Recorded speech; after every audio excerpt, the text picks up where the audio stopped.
Hello there, guys, and welcome to Necrons 101, featuring Mr. Matt Bell. Today, we're going to be going through the new data sheets, the new detachments, and some old detachments, which are also going to be making some appearances, which have never really gone away.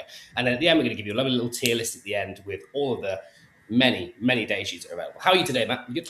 I'm grand. It's another day to play Necrons. It's another day to look over some data sheets. Indeed. There's a few new ones. I actually discovered there was, I don't know if it's a new one, but there's a Canoptek something, the little wasps.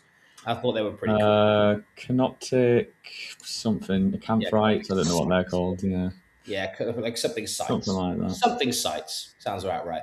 But ultimately, the new models look really good. It's an exciting time to be a Necron player, and yeah, so let's get into it. So, in terms of like the Necrons that you've been using so far, what do you reckon? You enjoying it? Are you thinking the new?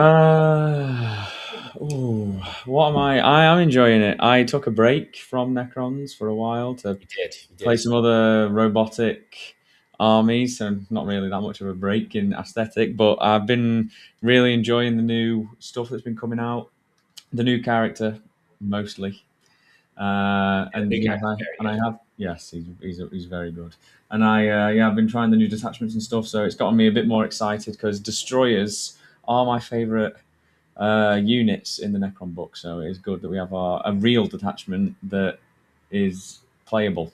Yeah, a That's real the most detachment is important. playable to destroy. That is actually one of the ones that I'm also most excited about. I think it's the coolest one that they've released, and I think it's very destroyer-esque as well. It's Yeah. very like, thematically written as well, which is nice.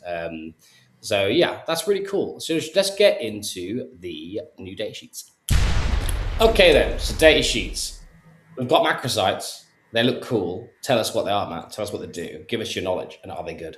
Well, they are our kill team, our newest kill team, and whenever you see a kill team box, you're like, yeah, this is gonna be good.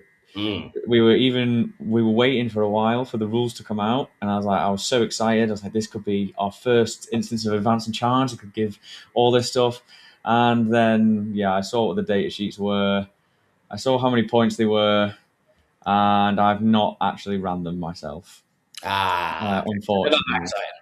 They're not that exciting. They are cute little dudes that go with the Geomancer, who's the character who also comes in the kill team, and Yeah. they basically they scout and give a collection of buffs within a certain amount of inches. One of the buffs is +1 to res. One of the buffs is -1 to be hit in combat, but I think you have to be within 3 inches for that one, so it is quite Yeah. hard to achieve. And then there's another buff where I can't quite remember what it is. The other buff. You got it says she's down there. Started to fight phase, select one if any can up to get within 3 inches. Improve the weapon skill count. That's it. +1 to hit. Yes, yes, yes, Not yes. bad.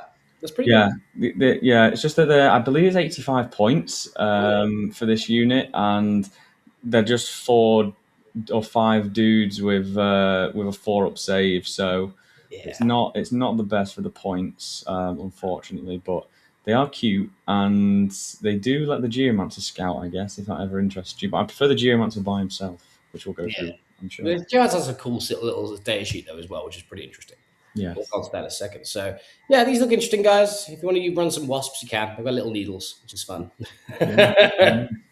We've got Canoptek tomb crawlers. These look pretty dope. Tell us what about these. So these are more of the kill team, the other part of the kill team. So I thought these were tiny when they first came out, and then Mhm. I've seen the size of them, and they're on about 50 mil bases. Jesus. But what they do is they're similar to the thralls, the thralls that people usually take in the warriors or the wraiths. They attach with cryptex, Mm. but they give you the ability to ignore hit and wound modifiers if you shoot within 12. But you mostly take them because they're just ablative wounds on a Yeah. bigger base. And they're 10 points cheaper than thrall, so it's the other option there. But the neat thing about these is they have the canoptic keyword. So if you want to attach these to warriors or immortals in the Canoptek detachment, then you can use the lone op and the reactive move strats on those units now. It's pretty interesting. How Yeah, many points are they coming at? these are 50 points. That's not bad. That's not No, bad. They're a nice little cheap unit, right? yeah, it's just like 6 wounds, or sometimes if you've got 10 points spare, you could swap your Locust Destroyer that you have on your home for these guys instead. So it's not too bad. And it's a bigger screen. It's quite a big screen for 50 points, really, isn't it? It's Yeah. which is pretty interesting. And Oh, cool. then Tomb crawlers look awesome then. I also thought they were tiny as well. yeah, they're massive. And And here he is, the biggest of the Crypteks. mm, He has a I've noticed with these new Necron releases they keep giving us rules that we've been wanting for the whole edition, and this guy essentially gives you no deep strike within 12 if he stood on a point that you control, which is nice. a great backfield holder. Yeah. And the other abilities he has is he can make something -2 to advance, move, and charge as well, which is really handy. But that's more of a if you want to run him up front Yeah. instead of back on your home. But he's a great backfield holder. Yeah. So he's only 75 points as well. So he's about this. He's the same as a hex mark, or so it's a similar kind of thing. If you've got the points spare, he is quite handy for holding the backfield. Yeah, for sure. And they can join the macrocytes, as you say, mortals and warriors. So it's probably going to be running on his own, right? Because, we're Yeah, investing too many points into protecting this guy. exactly. Yeah. Yeah. If you have 10 warriors who needs 12-inch deep strikes to 9, all that sort of thing. I think, yeah. Yeah, it's so the warriors and everything that this guy can attach to is very competitive for what characters you want in those squads. So Yeah, of course. him and the Psychomancer come pretty much dead last in that category of attaching characters. But he's great by himself. Yeah, that's cool. Well, also the model looks really cool as well. Yeah. I mean, I'm not a massive fan of playing against Necrons, but the actual, the actual models that have been coming out are fantastic. They've just been really, really good. And it sort of gives you an appreciation for other models. I looked at the Silent King a bit more recently, and oh my god, that model is actually pretty damn awesome. So, newfound appreciation for Necrons recently with their models. He So, is great on his giant gaming chair. yeah. He is obviously a gaming chair. He needs to light it up with like rainbows and make it make it like a keyboard. Right, we're going to go on to our first of the big boys that obviously didn't Oh. recently absolutely, send the meta into oblivion. So tell us about the C'tan Nightbringer, Matt. Well, Any good? first, what I'm going to say before I talk about the stats is this model is beautiful. It is beautiful. It is, and I was watching somebody build it yesterday, and it also looks like a pain in the ass to build, like Necrons usually are. But the payoff is worth it because on the board, he is better than he's ever been, and as all C'tan are. Where because he gained 4 inches of movement, so he's movement 10 now. He's Yep. still toughness 11. He's now a 3 up armor save, which is amazing instead Yep. of a 4 up. He's gained 4 wounds, which again is just insane. And he's the same OC at OC4 with his 4 up invuln. Heals the same amount of wounds as you normally would, but he's gained deep strike. And at the beginning of the edition, I thought he had deep strike, and I played at least one tournament thinking he had deep strike, so I cheated. And then I got told afterwards, I was like, oh, well, I really thought he did, but now I was right all along, and he should have had deep strike the entire time. Yeah, of course. Yeah, you were just ahead of your time. He's lost his half damage, but as most people have found out, that doesn't really matter until you hit damage 4. Yeah. So he's slightly weaker to las cannons, but he's just exactly the same with more wounds into nearly everything else. Yeah. It does give you the durability into like the lethals and rerolls, Yeah. right, which is pretty good. The way to beat him with a lot of armies was just throwing lethals at him at low AP because he'd be on a 4 up save regardless. Whereas now 3 up save, more wounds. It's still tough. He's gained an extra point of AP on his Gaze of Death, so it's AP3 now, and it's still a great shooting attack. Although as most Necron players know, you always roll 1 shot and a 1 to hit, but other ones it's great. And his combat is still amazing. 6 attacks with dev wounds at AP4. If you're playing the C'tan detachment, he's AP5, which again is amazing. And he does mortals at the end of the fight phase as well. So it's in your opponent's fight phase too. Always remember that. So if your opponent's still within 6 of you, you can attempt to do some mortals. But he is just a great unit. I don't think he's a must take. I think there's argument for 3 out of 4 of the C'tan, any of them. But Yeah. he is. I would never blame anybody for wanting to take him because he is just really good. Okay, yeah, I understand that. That sounds really cool. I think the model looks beautiful as well, to be fair. As much as I hate playing against them, and it enraged me to the point of sadness, it is a beautiful model. Yeah. I can't take that away from them. And I do want to paint one. So If imagine me buying a Necron model, that'd be awesome. Actually own a Royal Warden. Actually, I am actually in fact a Oh, Necron. nice. Yeah, see, So, starting you off easy. it's from that magazine from ages ago. Oh, yes, yeah, yeah. But yeah, because it came with the lieutenant as well, which is cool. But yeah, C'tan Nightbringer. Matt has got his stamp of approval. It looks awesome as well. So C'tan of the Void Dragon. This is the second of C'tan that we are looking at today. Matt, this is another beautiful model. Tell us about Mm.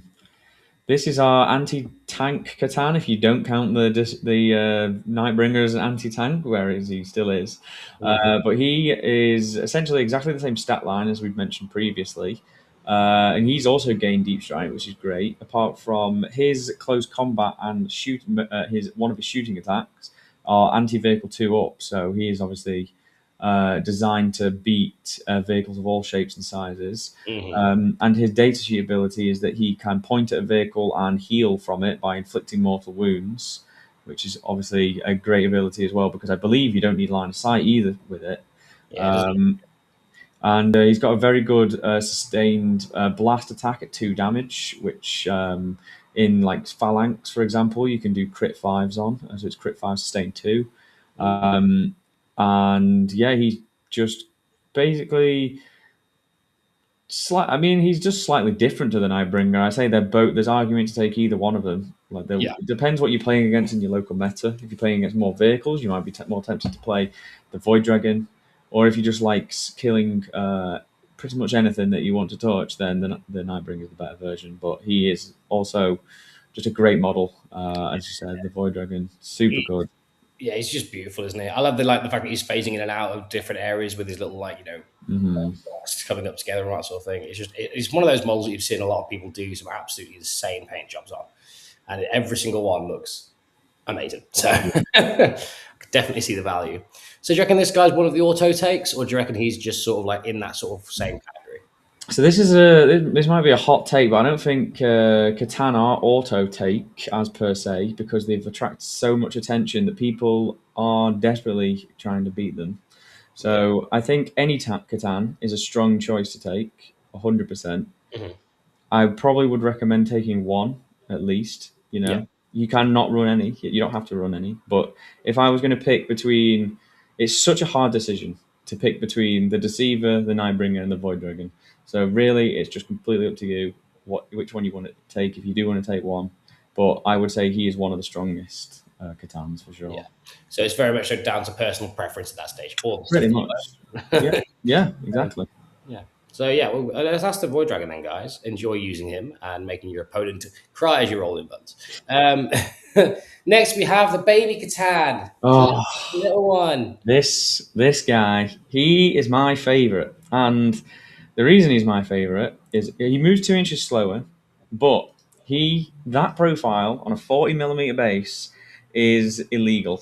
Yeah, it's Um, he is the size of a captain and is as tanky as Mortarion. That you can hide him just almost anywhere from gun lines.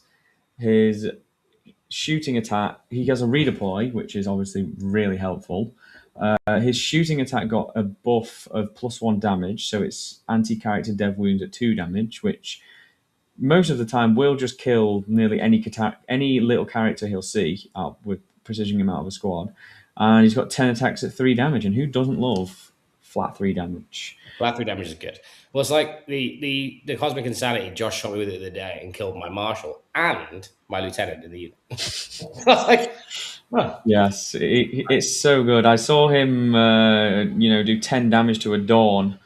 oh, it's a character, isn't it? Yeah, because he's a character, and obviously this guy has stealth as well. So not only is he the smallest and hardest to see, he's also the hardest to see because he has stealth, and it makes him even more survivable. Yeah. So he is just, in my opinion, the best one. Yeah. Again, it's completely up to you what you want your C'tan to do. If you need a big melee threat C'tan, then you can take the Nightbringer or the Void Dragon. But if you want just a dude that's cheaper than the other ones, but just does a job, forces over commitment, is annoying to kill, really easy to hide, then this is the guy that you want to be taking over This the is other the two. man. This is the man for the job. He is great, and he has a Vect in Pantheon, which is just absolutely insane. That's criminal. Yeah, it's just insane. Yeah, that's fair. So yeah, Catan Deceiver, guys. He's one of the older models, isn't he? I thought Mm, I'm surprised he survived after from survived the cull of finding yeah, there, because I this, think that the Jakari lost their grotesques, which has been and that sort of thing, and then a Deceiver lived and survived. mhm, Is still around. yeah. It's not too late for him to be removed, as they've already removed 3 Necron characters at the start of the edition. True. But we hopefully that he gets a new model, but we're looking like 12th edition, aren't we? Really, at the end of 11th, before he gets a model, because we wait. But I've seen a lot of people trying to convert their Nightbringers into Deceivers. Just get it printed, guys. It's so easy. Yeah, just print one and get it bigger because you can just Yeah, scale it up. Okay, cool. So we've got the Transcendent C'tan the next. last land. This is another C'tan. This is an epic hero, so you can take No, right. yes, you can take 3 of these guys, and he is, in my opinion, the weakest of the Catan. Sure. He's got a bit lower strength on his shooting attack compared to the other guys, whereas obviously the Deceiver has anti-character dev wounds, so it makes up for that. Mm. His combat is slightly different now, and his shooting is flat 2 in shooting, and he's got sustained. He's okay at popping transports. As I said, he's a bit weaker. But his teleport ability is okay for mobility, but obviously previously you would be able to teleport and do an action, but now obviously you can't teleport when do an action when you advance, which he has to do to Yeah. teleport. So he's basically just teleport somewhere and he's stuck there, and then he has to move the following turn. So I just because he's about the same amount of points as the Void Dragon and the Nightbringer, Oh, yeah. It's kind of. I would probably just take those over him. Mm. Even in Pantheon, where he's 6-inch deep striking, he would be my last pick, unfortunately. But he is, and he's really hard to get hold of. So most people just convert him from Or stuff. 3D print more, Yeah. So it's probably for the best that he's not the most OP one. Mm. But obviously, any Catan is better than no Catan, maybe. I don't know. Yeah. But he's I mean, good. some people do have 3 of these little guys around them, don't they? So just back in the day. So, Hmm. yeah. Okay, cool. Little guy, tendrils, fun. Next, we're on to I think one of the weaker data sheets of the new releases, right? Is what I've been told by Yes. who have no idea what they're talking about. So Yes, my teammate Jack Tight really had a couple of things to say about this guy. What can I not say about this man? He is everything Necrons have ever wanted. He is like the messiah for the book. He is answering all of our prayers. We needed something in the book just to make every life easier, a little bit easier. We needed a sustained aura guy that fights first, that also has a 5-up feel no pain aura against dev wounds and psychic attacks. mm, We needed reroll wounds of 1 for a destroyer unit. We needed a lone op deep striking character nib that has flat 3 at 6 attacks. We needed a guy that doesn't have a character that doesn't have only 4 attacks. That's usually the maximum. But this guy, he is just incredible. He, in my opinion, is just an absolute auto take. mm, I would rarely make a list that doesn't include him because 165 points for this data sheet is absolutely obscene. yeah. Um, I was reading the data sheet. I was like, this is really cool. I can see this being really cool. And I was going through it, and I was like, yeah, this is gonna be a really cool character. It's gonna be like 200 and some points. And then I looked, it was 165 points. And I was like, who on earth? yeah, I used some Necron math when they first announced the datasheet, and I was like, Zera's size model, Zera's size points, and they did. So it was perfect. And Oh, Zeraz is probably undercosted as well, most people would think, with his defensive profile. He's basically everything offensively that Zeraz is defensively, I should say. Apart from he's also defensive as well. So he's basically just everything that I could ever ask for. he opens so many avenues for on so in so many of our detachments. He makes just everything we used to play better. He's great by himself. He's great in the destroyer detachment in Starshatter. Having sustain in an aura is never a bad thing. It's Obviously, just an insane rule, isn't it? Really, like yeah, you have characters that cost like 100 points that all they do is give sustain to a unit, and they give it to as an aura, and he's only yeah. 165 points, and he's way more durable than those characters who cost 100 points to give that same ability. It's And he just fights first, and he's OC3, and yeah, he's just got his 9 wounds.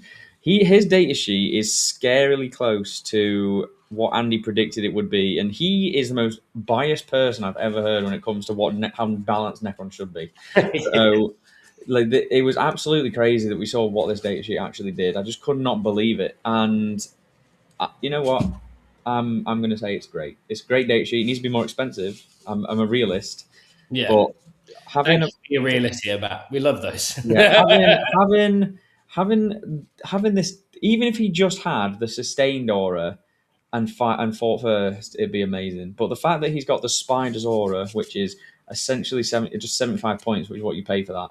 You Yeah, pay for 75 points because you need that. Like if I'm taking I used to take Necron Warriors, I used to have a Canoptek Spider that would sit at the back of the board, and it would be 75 points, and it would just be to protect my Warriors from mortal wounds. But this guy actually has a purpose, and he can move up the board, and he won't die, and I can revive him in Awakened, and that's all that matters. yeah, But and he's he's just, only 90 points more.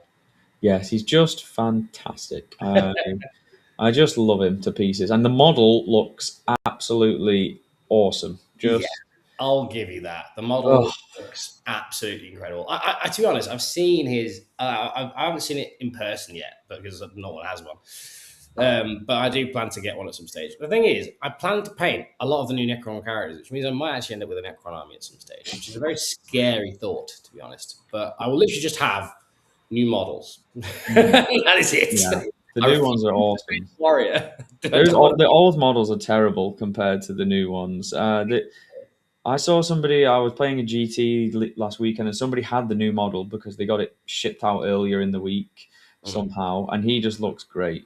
Yeah, I love destroyers. As I said, they're my favorite thing about the whole book. Yeah, just awesome, great, best character in the book. What like best date sheet, if not second best. Like Yeah, he's just I awesome. think currently for its points, it's close to one of the best data sheets in the game. Yeah, Close. And I'm yeah. not saying it is because I might have missed one, but in my head, I'm like, what can I think of that's that points efficient with that many rules? Like I thought, when I first read it, I was like, yeah, he's got this is a really good character. He's got fight first.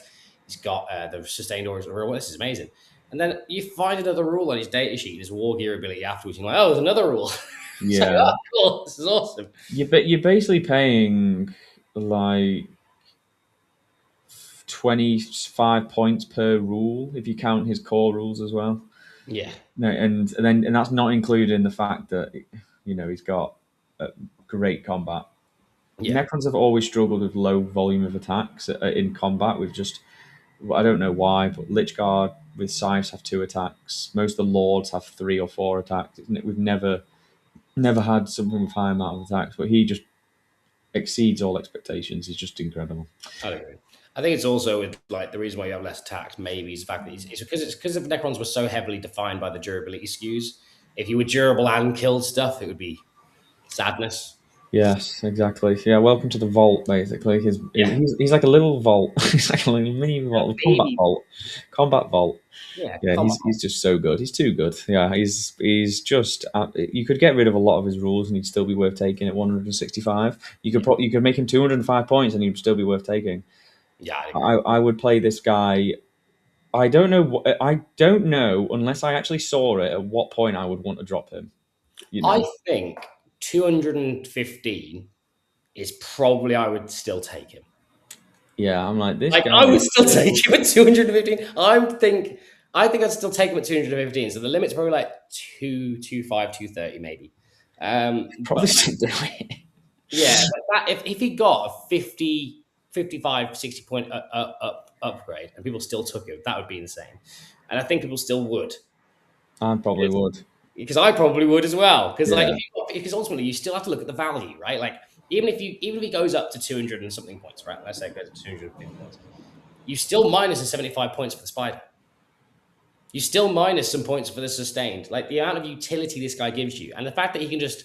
I've seen people rapid ingressing him because just being like, well, I can't, I don't want to lose him, so I'll just rapid ingress him somewhere with loan up so he's safe, and then he'll go and do his job somewhere, and then be alone up on a point and pressure an area with some sustained EDAs and stuff like that.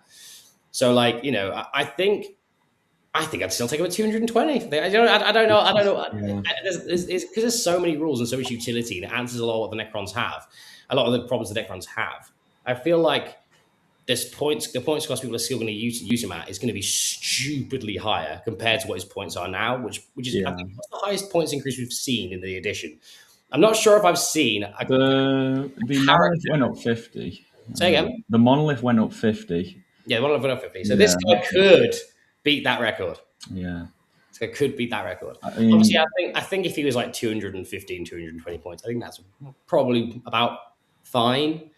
A 50-point increase on an army on one model without you balancing the rest of it is probably quite a lot. So even though I would pay 220 points, 230 points for him, realistically, if you upped that and maybe balanced out some other stuff, then it's probably okay. Because I think the C'tans are probably a smidge too cheap as well. So if you but balancing isn't what we're on about today. We're going to talk about the fun bits. So, but yeah, awesome data sheet, super fun, super cool model, and yeah. So okay then, so let's go on to the detachments. So we'll start off with the old favorite that a lot of people use. This is Starshatter Arsenal. Matt, give us a rundown. What does the list sort of look like with this as a general rule? What does it do, and all that good stuff? This is the Silent King and 3DDA detachment. So it's fast gun good, similar to Bringers of Flame for sisters. It gives all of your mounted and vehicle units the assault keyword, which is obviously great for our movement 10 DDAs that are big loaves of bread and all that stuff. It's hard to move around some of the buildings and whatnot. So it gives you a lot of mobility, obviously, with the Silent King. Destroyers like Locust Destroyers, Heavy Destroyers, Tomb Blades, all of that jazz gives you a nice bit of mobility there. Yeah. The second half of the detachment is that if any unit in your army, so it doesn't have to just be vehicle or mounted, target a unit that is stood on an objective, then that unit gets +1 to hit in shooting and combat, which is obviously very helpful. The assault, I should mention as well, excludes Titanic vehicles, so stuff like the Monolith and the Vol and the Heavy Construct and all that jazz don't get the assault, but they do get the +1 to hit. So you can decide if you want to run some kind of Titanic model in there, but it's mostly designed, as I said, around the Silent King and the DDAs, because it just makes them so consistent. Yeah. Okay, cool. So yeah, it's a famously good detachment. A lot of people use it, and it's one of the ones that it's been around for a while. So enhancements wise, give us the lowdown. Is there any good ones in here that people want to take? Every single one of them is good, which is quite helpful. And it's just up to you what you want to run. The Dread Majesty is probably the best one. It's basically the Silent King's aura. You can go on a command barge or an overlord. Usually you put it on a command barge to make the aura a bit bigger because you measure from the hull. You can reroll ones to hit and wound, except for Titanic units, which the Silent Kings does actually let you reroll for Titanic units. So it's slightly worse, but it is a 35-point enhancement, I believe, 30 points. I think it's 30 points. Great enhancement. Great if you want a second instance of rerolls, or if you don't want to run the King, which I'm sure that was probably the original reason why people took it. But people also realise that the King is just too good in this detachment. Yeah. The miniaturized the scope. I'm terrible at pronouncing stuff. I think that one is ignores cover. It's really good on destroyers. Usually you put it on a destroyer lord, which allows the Imotekh to be AP1 ignores cover, which is great. There's a great little combo in there where you can give them +1 to wound if something's on an objective, and I think it does about 12 wounds on average to something that has a 2-up save base after all the rerolls and stuff, so it's quite good. Or you can just put it on Locust Destroyers, so they're AP2, ignore cover. You can attach it to a Royal Warden in Warriors, so they can be AP 1/2 if you have Zeraz ignores cover. Yeah. So it is quite handy having ignores cover. Yeah, nice. Demanding leader is just fall back and shoot for a Nice. vehicle or mounted unit within 6. And Chrono Impendence Field is -1 damage on any vehicle that you select in your command phase, which is usually something that attaches to a Psychomancer or a Hexmark or a Scorpet Lord, something that wants to sit by the king. And Yeah. then you give it to a Triarch Stalker turn 1 to go out early, or some kind of light vehicle to go out early into the midboard, and then in later turns you give it to the DDAs of the king to make the king just incredibly durable. Yeah, because it's durable -1 damage. Sorry, because silent kill -1 damage is and nightmare to kill. I've tried to do it a few times, so this is very sad. Good, pretty good. Yeah, so when fire dragons start bouncing off things, you go, oh, oh. Exactly. Yeah. And you got so that was the Chronomancer Independent Field of -1 damage. Yes, that was the last one. So this detachment is really good. So let's go on to the strats. Surely there's no good Mm. strats as well as all of that, right?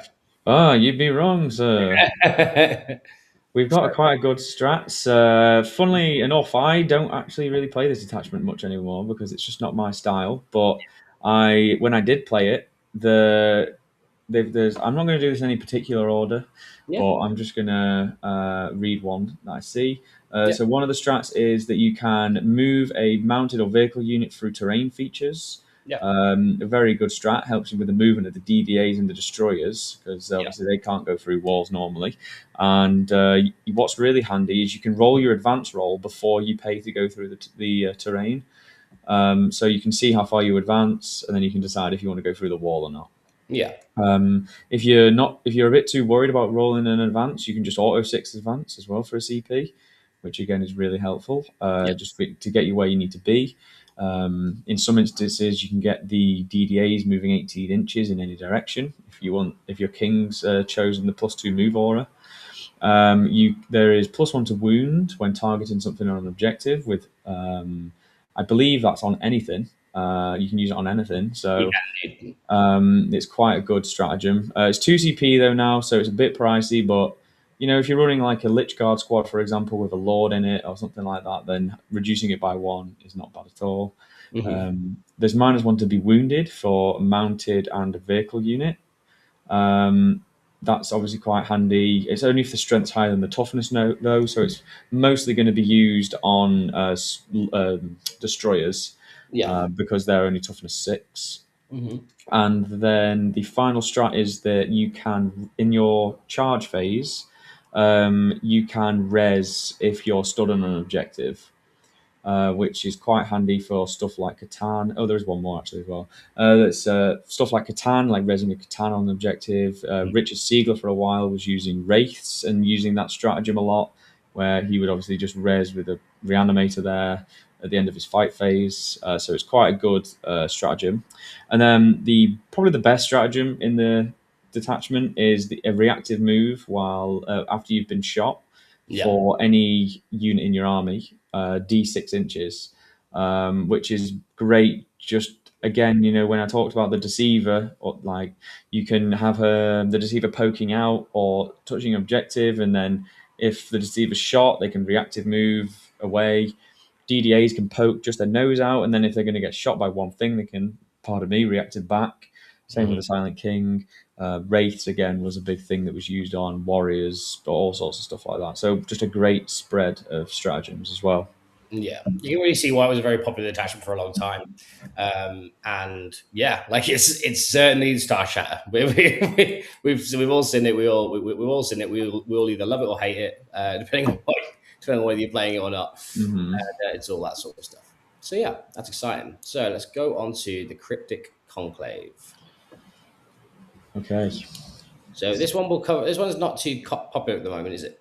I had such high hopes for this one when it first announced because, like a few people had seen, there was a great combo that you could do with Tomb Blades or Triumph Praetorians, where you could give them the Cryptek keyword, and then using their Dev Wound weapons, you can shoot Dev Wounds at anti-infantry or anti-mounted very easily, and it will do a load of damage, and you're like, yeah, this is amazing. I can heal something in my opponent's command phase if it's on an objective. That's great. And then I played it a couple times, and I played it into big demons 3 times in a row, and I was like, this isn't very fun. Actually, I was like, I want to kill an infantry unit straight away, and then I played into an infantry unit, and I rolled about what was it, 13 shots on 6 dice. I was like, this is just rubbish. This was meant to be my big break, and they just didn't perform. This is meant to be the answer to all my questions. Yeah, Problems. so it's and Necrons are great at killing infantry anyway. So I don't like a detachment for me that does that kind of stuff isn't my favorite, but I'll go into what the actual detachment does instead of just lamenting. Mhm. So essentially, all of your Cryptek models, not unit models, which is unfortunate, have assault. I feel like is a bit of a weird rule to add Yeah. randomly because that's not really nobody was asking for that. If it was Cryptek units had assault, that probably would have been that would be a lot better.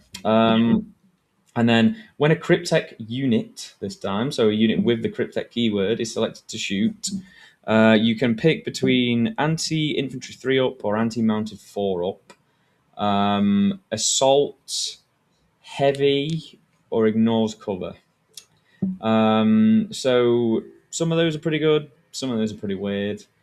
Most of the people that looked at it saw, yeah, I can make anything I want anti-infantry, or I guess you can still technically choose assault for your Cryptek unit, but it means that you don't benefit from any of the other buffs without a stratagem. What do some of the enhancements do? So the enhancements. Yes, I'm sorry, I'm taking the lead. Um, Nah, I'm the, joking. the good one, yeah, I'm just so used to doing this. The good one, well, some of the good ones. So the first one is that you can refund a CP when you use a stratagem on one of your units on a 4 up or it's on a 3 up if they're on a point. That's pretty Yeah, good. that's pretty good. Another one is that you can give one of your units when they select one of the Cryptek rules. They can do anti-monster or anti-vehicle, which is pretty handy. It's Mhm. okay. There's another one where you can increase the range by 6 of range weapons, which is very helpful for range 12 Necron warriors. So that's Mhm. quite good. And then the last one, I can't remember what it does. -2 to charge. You select something in your shooting phase. Oh, you shoot something and then you make it -2 to charge. Yeah, I've not actually tried that one yet because I've only tried the other ones, really.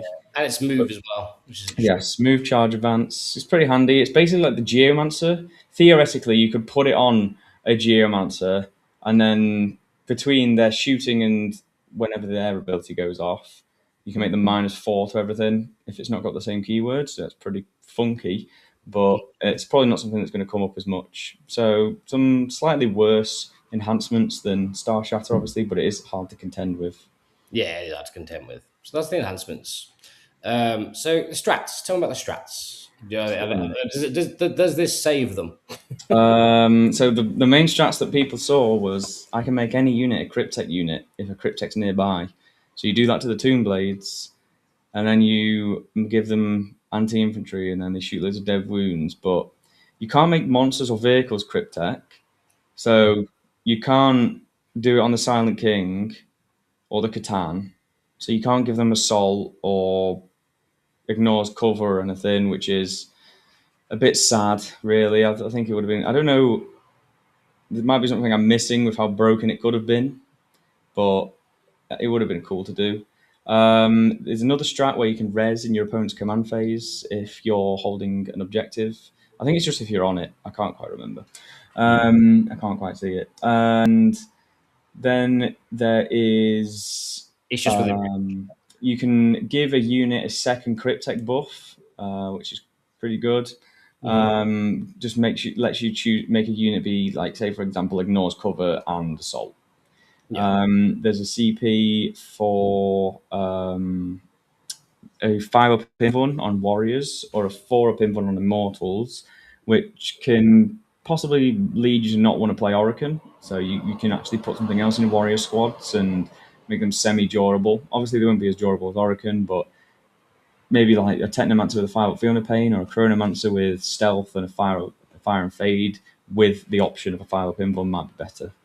And then the other ones. I can't quite read them, and I can't quite remember what they are. Which ones are we looking at? Is we've got one which gives your opponent's shooting phase or fight phase just after any unit is fought. One Cryptek model from your army that was destroyed by one or more of the attacking Yes. units. You can use a stratagem on that model even though it was destroyed. Until the end of the battle, each time for any Necron's warrior, Necron's model attacks that target attacking unit, you can reroll the hit roll. Yes, that's a quite good one because that Tau detachment, the Monkar, is it? They use that nearly every turn, so it is pretty good. Getting full rerolls to hit is quite nice. It makes the Tomb Blades even better. If Yeah. it can full rerolls to hit with sustained, so that's a very good one. Yeah. And I think that's all of them, is it? That's all of them, yeah. So Yeah. we've got one which is ignore weapon skill and ballistic skill mods as Ah, well. that's the main one. Yeah, that's the one I missed. Yeah, You, that's if, okay. if it's got the Cryptek keyword, you ignore the wound roll as well, which is exciting. Yeah, that's okay. It's less important right now, isn't it? Yeah, I'd rather just the Silent King just have that still, Yeah. but beggars can't be choosers. Yeah, Yeah, overall, I had high hopes for it at the beginning, but it's just a very hard detachment to compete with the other ones because just the other ones just do stuff better. It doesn't really do a thing that you're like really invested in. It wants you to run immortals and warriors and loads of cryptex with it, but I'd rather just take DDAs that advance and shoot all the time. exactly. That's that, or Catan, they can 6-inch deep strike, invect, and advance and charge. Yeah, absolutely. I can see the value. Mm-hmm. Okay, so Cryptek, not great. Cursed Legion, this will save us. So is this any good? This one is the one that I've loved the idea of because I've always wanted Annihilation Legion to be good, but I had a bit of mixed feelings on it because it essentially feels like +2 strength and old heroic in a nutshell. But that's not the worst thing in the world because +2 strength on your entire destroyer army, and then everything else, if your destroyers do, some amount of damage or kill something, is pretty good. Again, doesn't work on monsters, which is just depressing, and Titanic models, but they just don't want to buff Catans too much, which I completely understand. Yeah. But who wouldn't love a strength 16 Nightbringer? Me. Yes. So yeah, it's just flat +2 strength on all your destroyers, and as I mentioned, if your destroyer unit reduces a unit by less than half or kills one, then the rest of your army for the whole turn. So if you do it in shooting, it's there for combat. Get +2 strength to everything else as well. So it is quite a handy little buff. Just to bump you up, it can be +1 to wound in a lot of cases as well, making the new character Amintar strength 12, Scorpet Lord strength 12, Scorpet strength 9, Hex marked in shooting strength 8, which is quite cool. That is cool. Yes, it is. It is really nice. So the enhancements. One of the enhancements is that you have basically Blood Surge. Yeah. And Necrons have never had a real Blood Surge because in Annihilation Legion, our Blood Surge couldn't let you get into engagement range. So Yeah. just awesome. But this one does. The issue I have with it is that pardon me, you're mostly going to be taking this on a Scorpet Lord because I believe it can only go on Destroyer models. Yeah, sure. And so it's essentially just a Scorpet Lord or a Locust Lord. And running 6-man Scorpet Lords is quite tough to hide because 650 mil bases plus whatever the Scorpet Lord's on. I think it's 70 or something. Yeah, I think it's isn't it? Or 80. It's on a decent sized base. Yeah. Scorpex do just die to any kind of concentrated fire. So getting that blood surge off is quite uncommon, I'll say. Yeah. There's a nice cheap one, Mark of the Necrosaur, +1 to hit. It's cheap. If you got points, if you got a spare slot, I can definitely see you taking that. Hitting on 2s Yep. with normal destroyers is always good. The Cursed Circlet is the Battle Shock one, the Blood Surge one. That's what I meant. And so Murder Mind it gives a Cryptek the Destroyer keyword, Yeah. and then gives them +3 inches of movement, so you can make wraiths, destroyers, or You can, if you put Technomancer in there, you can make warriors, destroyers, or you can do like the opposite and attach, say, a Chronomancer to a destroyer unit and fire and fade them.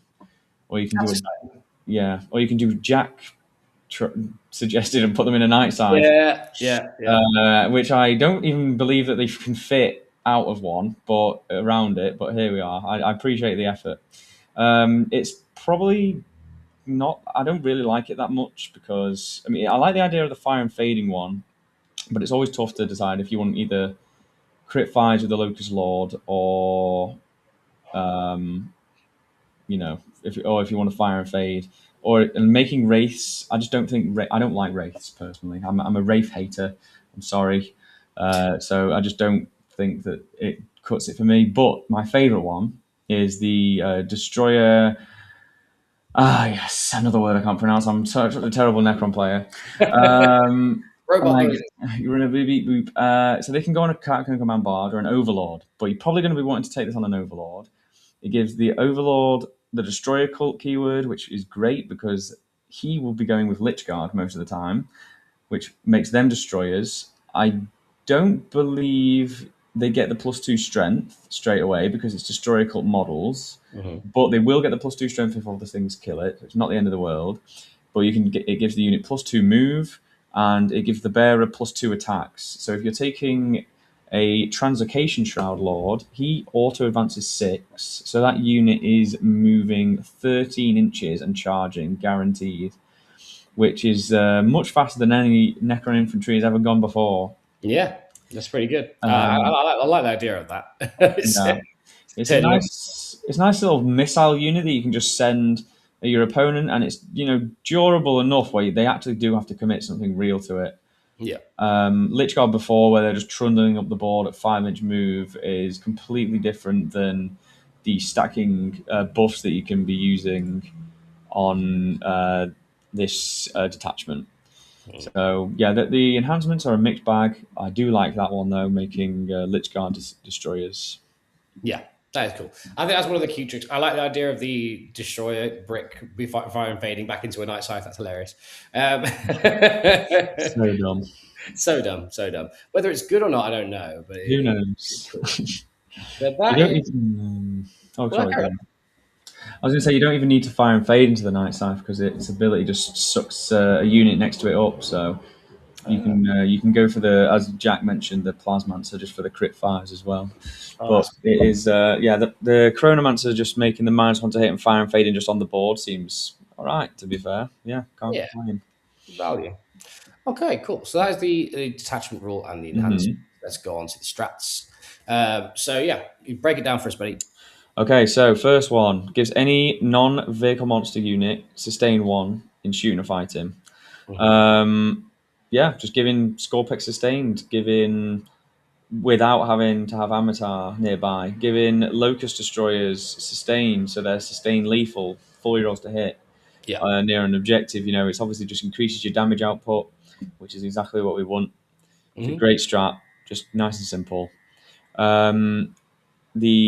There's another strat for -1 to be hit in shooting or fighting Yeah. for a destroyer cult unit, which obviously is great on the Lich Guard to make them a bit more durable. There's another strat for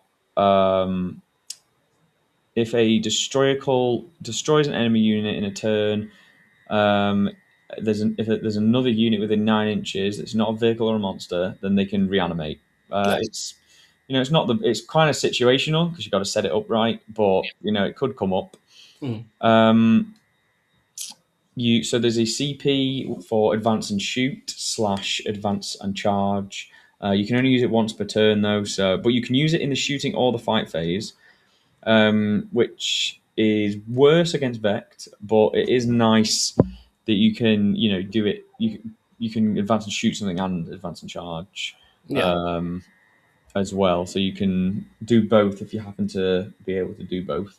Yeah. There's another strat for +2 to charge if your unit is charging a unit that's already been charged by something else, or I believe it's already in engagement range of something else. Yeah. So don't necessarily have to charge. So it's similar to an advance and charge, but you've rolled a 2 on the advance. And then there's 2 CP, which is the best strat in the detachment. You basically get old heroic, and for people that aren't familiar with ninth edition lingo, if one of your destroyer units ends the charge phase within 6 inches of any of your opponent's units, whether they've made a charge or not, that unit can make a charge move into that unit, which is obviously just an annoying thing to get around. It's definitely best used on Amantar Hmm. because he has fights first. So he can sit on an objective and your opponent just cannot, interact with it. It's great on Scorpet Lords because they do impact mortals. Yeah. Not as much with Scorpex because obviously they are squishier. So if you're trying to charge into a melee threat, you probably just die. But Scorpet Lords are fine for it. And the Lich Guards, because they are durable, so they can survive being hit, and they can, you can do tricks with movement, gum up objectives, all that stuff. Yeah. So yeah, super nice strat, really good. Definitely worth 2 CP rather than one, but a good spread of strats this time. Yeah, I mean that it says one Necron's unit to monster vehicles. That means you could do it with any unit, right? So, and it also locks down a charge threat that might be wanting to charge you. Hmm. So you could, in theory, like just like put your two little 50-point dudes in the kill team in front, and just be like, I'm gonna charge these two in. They can't now charge the destroyers. Well, it's at the end of the charge phase, Oh, so you can't so do that. yeah, so you have to wait. It's just yeah, you could use it on warriors though to get OC onto the Yeah, points and stuff, like do all kinds of stuff. yeah. That There's a yeah, lot of application to it, is what I mean. yes, Interesting. 100%. Okay, cool. Let's go on to the Pantheon of Woe. Now this is I don't know if this is the best one, but it's my favorite for sure. Like I love, as I said, I like the Destroyer one, but this one I love Battle Shock, just bull, and AP extra AP in an aura is super good. Mm. It's just a shame that I'm not actually that big on Catan, Yeah. but it's still a great, it's a well written detachment. Mm. So basically, what does it do? So um, the C'tan have an ability, an aura of 6 inches called Unraveling. And Mm-hmm. if something's unraveling, then they are essentially they have +1 AP made against them. Mm. Um, I've said that poorly, but essentially it's their -1 save in or plus your +1 AP against them, whatever, however you want to think about it, Mm. and that's really good for obviously just increasing your army's damage output.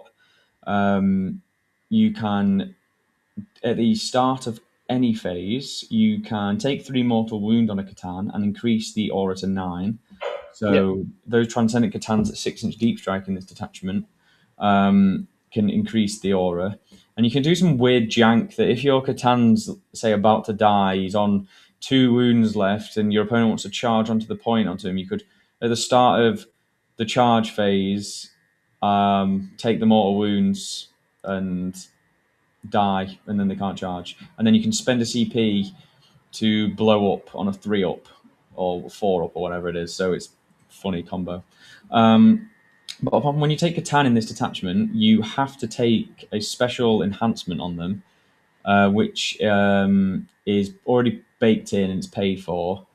And each enhancement, so what it does is the Deceiver has a Vect, which is amazing. If the Deceiver had a base the size of the Nightbringer, it would be even better. But I'm happy with the little small gal having a Vect. The Nightbringer can advance and charge, which is just great. 60, up to 16, potentially 18-inch moving model. They can rapid ingress anywhere on the board and just kill stuff. AP5, as I mentioned. Yeah. Um, the Void Dragon. So the Void Dragon can look at any vehicle that it can see, and it doesn't matter about the range.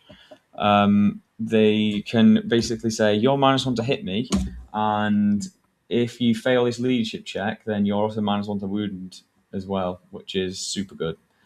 It's Yeah. not a battle That's shock check, but yeah, super good. Yeah, the fact that it doesn't have a range as well is really nice. yeah. And then the Transcendent C'tan can 6-inch deep strike, as I mentioned, but obviously can't charge. Yeah. So it's just a very decent if you want to do a lot of 6-inch deep strike shenanigans and try and get tighter angles. But again, I'm a big fan of the other three. Yeah, the other three are really good. Okay. Yeah, I can see them. I can see all the other three being taken in this detachment because they're just all really good enhancements. Yeah. So that's really fun. Right. So the strats. The strat. We've had some good enhancements. Do we have some good strats to back it up? So as I said, these strats can just be feels bad for your opponent and feels good for you. You've got Deadly Demise on a 3-up, and bearing in mind Catan Explode D6+2. Oh, So Deadly Demise on a dropping a Transcendent C'tan 6 inches away, and if it dies, it Deadly Demises. You can force mortal wounds upon yourself, as I mentioned, to die and then blow up. It's situational, but it does so much damage. It's essentially just a Giga Grenade in your entire opponent's back line, and it really forces them to position far away from them, despite if it's a melee army as yeah. well. Holy moly! Um, this detachment, this one next one is probably one of my favorite ones. In either player's command phase, once per battle round though, so you can't use it in their command phase and then yours. You can force an unraveling enemy, which is an enemy within 6 inches or 9 inches if you buff it, uh, that's visible to a monster, to take a battle shock test at -1. If they're near a Psychomancer, then it's at -2. And then if they fail, they take D3+1 mortal wounds, and that one combos really well with another one that they have, where they can force you to take a desperate escape, Mhm. and if the person that's doing the desperate escape from an unraveling thing, so it doesn't have to be falling back from the C'tan, but falling back from anything near the C'tan, Yeah. they have to take a desperate escape, and if they're battle shocked, then it's a -1. Oh So wow. you can, so it's on 1s, 2s, and 3s, they just die.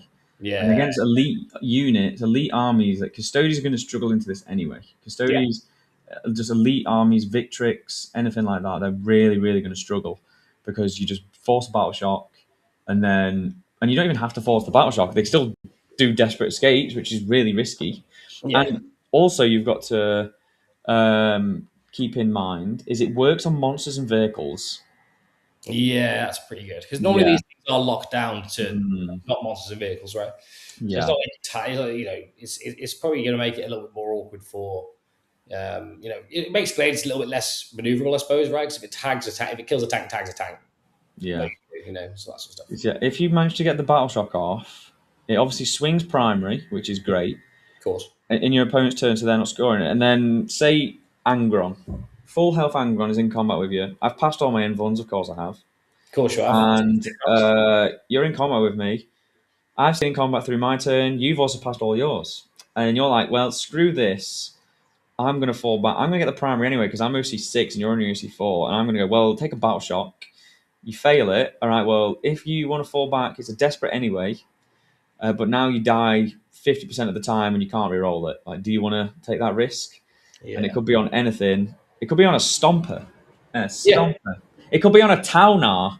If there's a Taunar, I don't know what's more expensive than that. I mean, that's only like 700. It could be Harridan? a Warhound Titan, if you can even fit that in an army. And if you're failing that desperate, you are dead, Yeah. and it's great.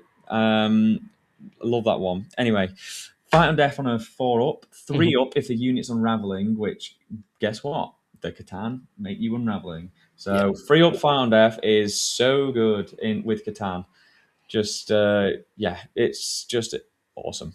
While a non-monster Necron shoots or fights, you can give them reroll ones to hit and reroll ones to wound if the target is unraveling.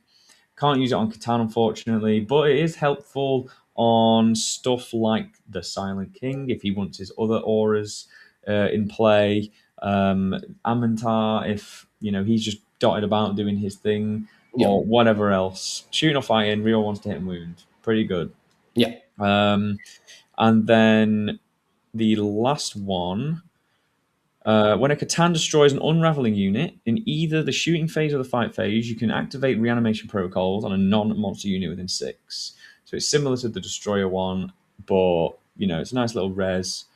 But yeah, some of those strats in there are really, really good. Yeah, Yeah, I think that the detachment looks really strong. It's a very well written detachment. It's thematic. It's cool, and it's very Catan-esque, isn't it? So that's probably one of mm, the best.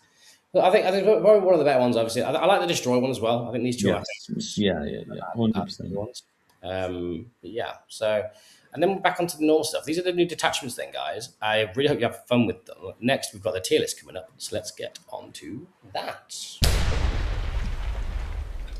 And now we're onto the tier list. Welcome to my lovely looking screen that I've spent hours setting up slash 10 minutes. So, right, Matt, we have a tier list in front of us. We have to put some units in there. So I'm going to be doing it in order of like what I see on the app because I know the models are in that order.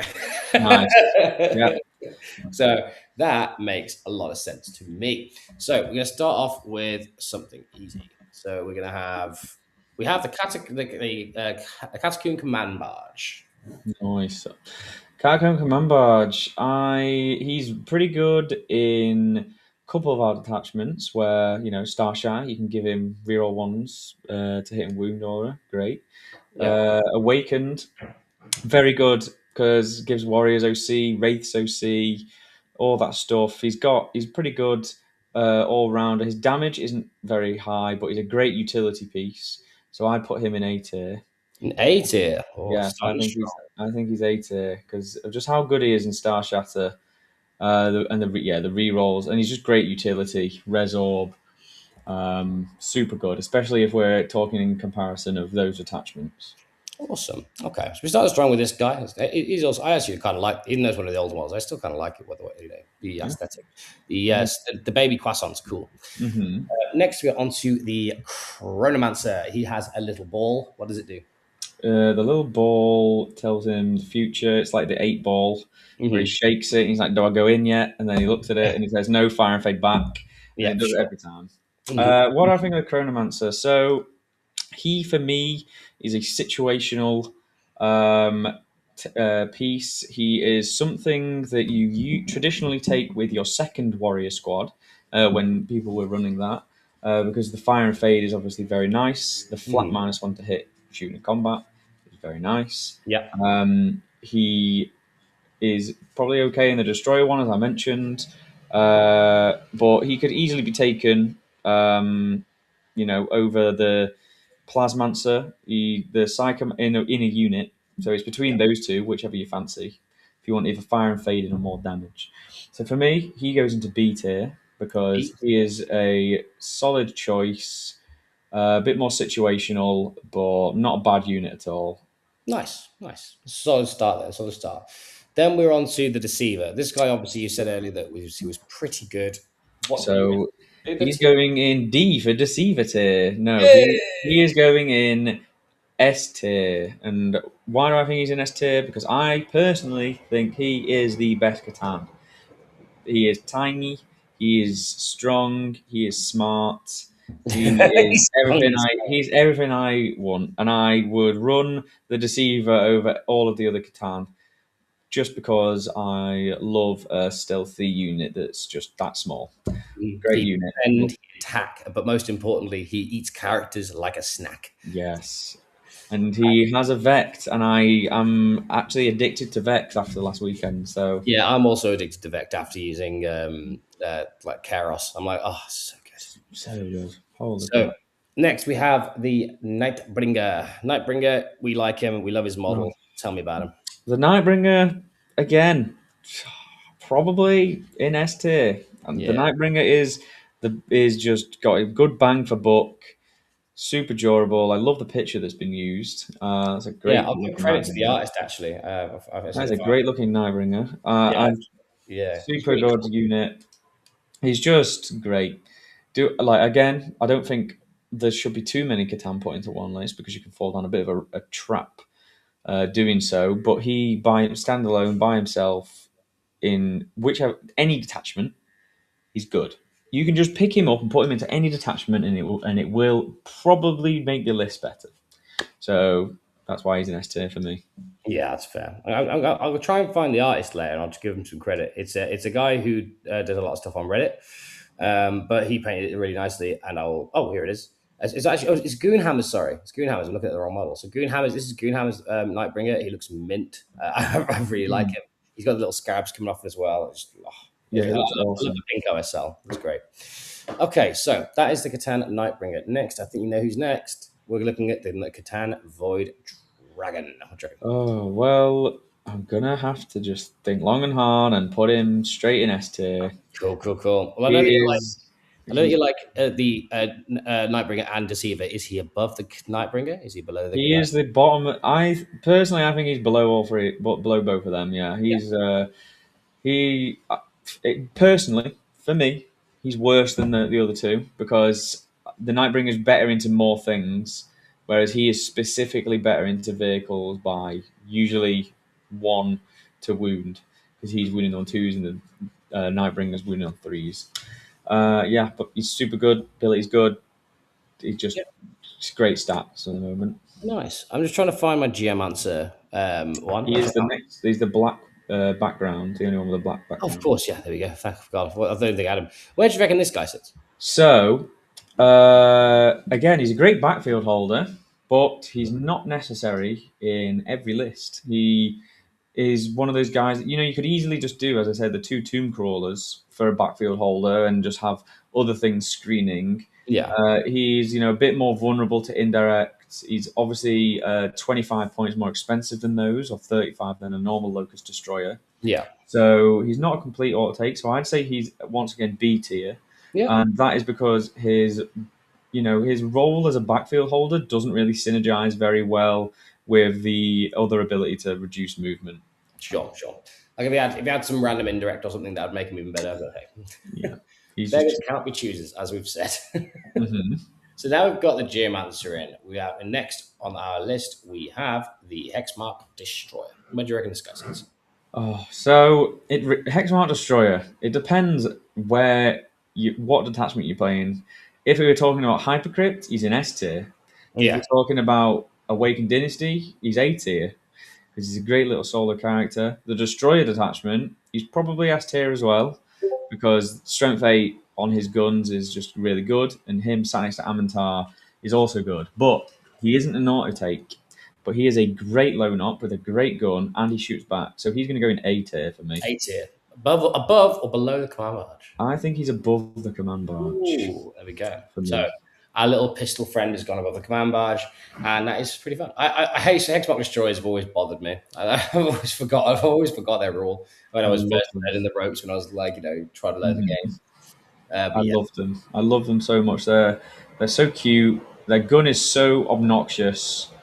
Yeah, the free Overwatch is incredible. Yeah, because you can combine you can pay Overwatch on the first one, and then if your opponent happens to move into line of sight on the end of their move, you can do the free one after that. yeah, And it's all hitting on twos. It's great, and he shoots you back. awesome. Okay, I like that. So let's go on to Lumina Zeras. Once auto take ish in Awakened. Where does he sit now? I think Illuminor Zeraz again, just really strong. In Awakened, probably still is an auto take for a lot of people. I think it's really difficult to drop him. That's what I'll say about him in Awakened. If we're talking about Awakened, in Starshatter, he's okay. Yeah, He buffs warriors. Obviously, he gives them AP. He's just not as good in the other detachments as he is as Awakened because of the pure amount of use you get out of 2 lives on that data sheet. yeah, So I'm going to put him in A tier yeah, because he's not S for me, but he is really good. It's the one above him. Yeah, yeah. that's it. He's A tier. I think he's probably below both of those guys, Both of those, yeah. and that's just because he's good, but in fewer detachments. That's Sure. why. So he has limited use, but he's still very good. Yeah, he's still a decent standalone piece that you could consider taking, but you can also drop him as well. Beautiful, beautiful, beautiful. So that's Illuminus Eras. He's also been the bane of my existence when he gets back up. Many So let's go on times. to the next piece. So next thing we have is Imotekh the Stormlord. What do we reckon? Right. Is he a secret tech piece that everyone's going to start using? He is a piece that I've been using for a while, and I used him in the list that I played against you at the Invitational. You did. He is our CP generation. Hmm. So he's 100 points, which is, can be pricey. And the issue with taking him in a unit is that he takes up the Lord spot. Yes, of course. And obviously, Royal Warden being in Warriors or Immortals, you'd probably take him in Immortals over a Royal Warden. But in Lich Guard, you really want to take that Overlord for the advancing that I mentioned earlier and the free CP and stuff. So he's usually like a good standalone piece that just sits on your backfield as well, or can go in a small Lich Guard unit and move up and do his Mortal Wound Bomb. I still think he's really good. I think you just you can choose probably not to play him as much. I wouldn't say he's like A tier for me because recently I've been finding that I don't need to take him. So I'd probably put him at the top of B tier though at the Just beats moment. it. Nice. Yeah, Okay. He's solid. We like him. He does a job. He yeah. does a role, and he does some CP generation. And also, Imotekh the Stormlord. I also don't know when his model was redone. I know that he had an old model that did not look as good as that. So I just learned I that he think had. it was the start of the edition. Oh, fair, fair, fair, fair.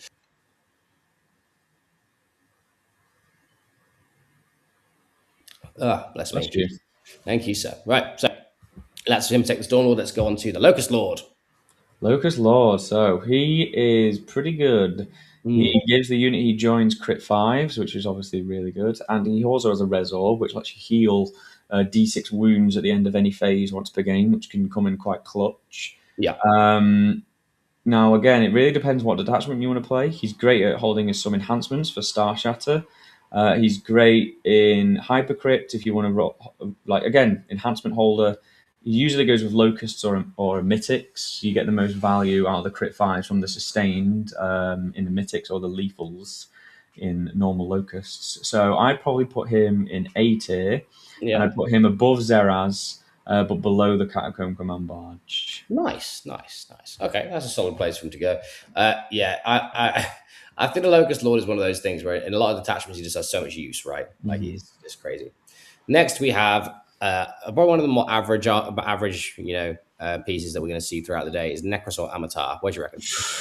Oh my days! The Messiah. He is going in S tier at the top of S tier right now. If we had an S plus Um, tier, he'd be there. yeah, he is just everything we've ever wanted. We explained it earlier in the video. He is just by far my favorite data sheet in the book. He just helps you with everything. He makes some detachments secretly good or better than they were. Yeah, He's just everything you want. He synergizes amazingly. He helps us with so many issues. And you know what? I'm going to say this now.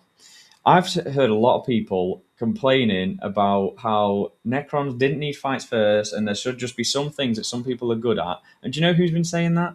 World Eaters players. And do you know what World Eaters players didn't need? They didn't need a unit that infiltrates. So how about we all just fucking keep our mouths shut? yeah, But aside from the jokes, he is very strong. he Probably didn't is need fights first, but we have it now, so tough. exactly. We have to He's just so get over good. it and move on with our lives. Exactly. So next we have the beautiful Archon of the Diviner, quite a popular piece in old awakened lists, I believe. This is the guy that gives Yes. one, I believe. So tell us about him. Where does he So sit? he is super good. I mean, I'm just going to be putting. You're starting with all the good ones, so it's looking a bit like an unbalanced tier list at the moment. But We'll he get there, is, though, don't you worry. yeah, he is a great unit. He's a great unit. He giving 4 up invuln to warriors is just so good for their durability. He carried awakened on his back, and then he can his when he goes Super Saiyan and he has 6 attacks that are all D3 dev wounds once per game. He is super good. I think he's A tier. I Yeah, think he's above Zeraz. And probably below the Locust Lord just because there's fewer applications for him. sure. Yeah, But because he's obviously very, very good. you get the value out of him, right? Yeah. Okay. Yeah, Orocon's an annoying little guy. In fact, he's 80 points is criminal. I just saw that. That ruined my day. I was having such a lovely day. It's reasonably priced. Yeah, region players. And for 5 points more, we can get an Overlord. Tell me about them, Matt. So a normal bog standard overlord. I actually prefer the transcendent ones. Yeah, This guy, the difference between him and a normal and a transcendent, I should say, is he's -1 damage, and he can take more of a choppy combat weapons. He also has a resorb like a locust lord or a transcendent lord. sure. He can have a tachyon arrow, which nobody ever takes. Exciting. Because it's one shot, unless you're Mark Cromwell, he takes the tachyon arrows. Yeah. But I think and he -1 to CP use as well, so it's quite nice. But I think he is probably in B tier. I'd say he's probably below the Geo, Below just the because I Geo. like just because I like the transcendent translocation shroud guy more. Okay. Well, for the same points, we have a Translocation Shroud guy. Tell us about him. The translocation shroud is just auto advances 6. You can go over enemy models, so it lets your units move quite fast. Now, he's going to still be in B tier for me, Yeah. but he's going to be above the Chronomancer and below Imotekh, Nice. and that's purely because he's good in the Destroyer detachment, and then I'd rather take a Royal Warden. That's basically where it ends for me. The CP generation is not that important because Awaken the Royal Warden in Warriors is just better by miles. Yeah. Um, I'd just rather take him in most instances, but he's still a super strong contender in the Destroy detachment. Nice. I like it. I like it. Next, we have Mr. Beardy. He has a long beard made of metal. The Plasmancer. Answer. So the Plasmancer is essentially what a Locust Lord is, where he gives crit fives to the unit he joins, and traditionally, towards the start of the edition, he would give Immortals crit fives in their little bubbles, their 5-man units, and then he would shoot lightning out of his hand, do a little bit of mortal wounds Nice. every so often. But the issue with him in a unit is that once that immortal unit's there, it is just there. So you have to be very careful about positioning, and he's more of a one-use trick if you don't use them correctly. So because he's got such limited application, and he's probably the cryptic you see the least amount of, I'd probably put him at the bottom of B tier. Yeah. Maybe even C tier. Let me have a little quick scan of all the other things and see what I put in C tier. This And is our first C tier unit. Oh, yeah, I'll put him in C tier. And hey. it's just Okay. because there are just better options, and there's not really many points where I'd be like, yeah, like he's the thing I want. Like he's the thing I need in that unit right now. Because most of the time, like you don't the crit fives like it's on immortals aren't that strong right now, so he's probably not that strong. So yeah, he'll go in C. Let's put him in C. Okay. That's fair, mate. So let's go on to the Psychomancer next. Another nerd with not even doesn't have a beard, but he does have a big tail. Tell me about this guy.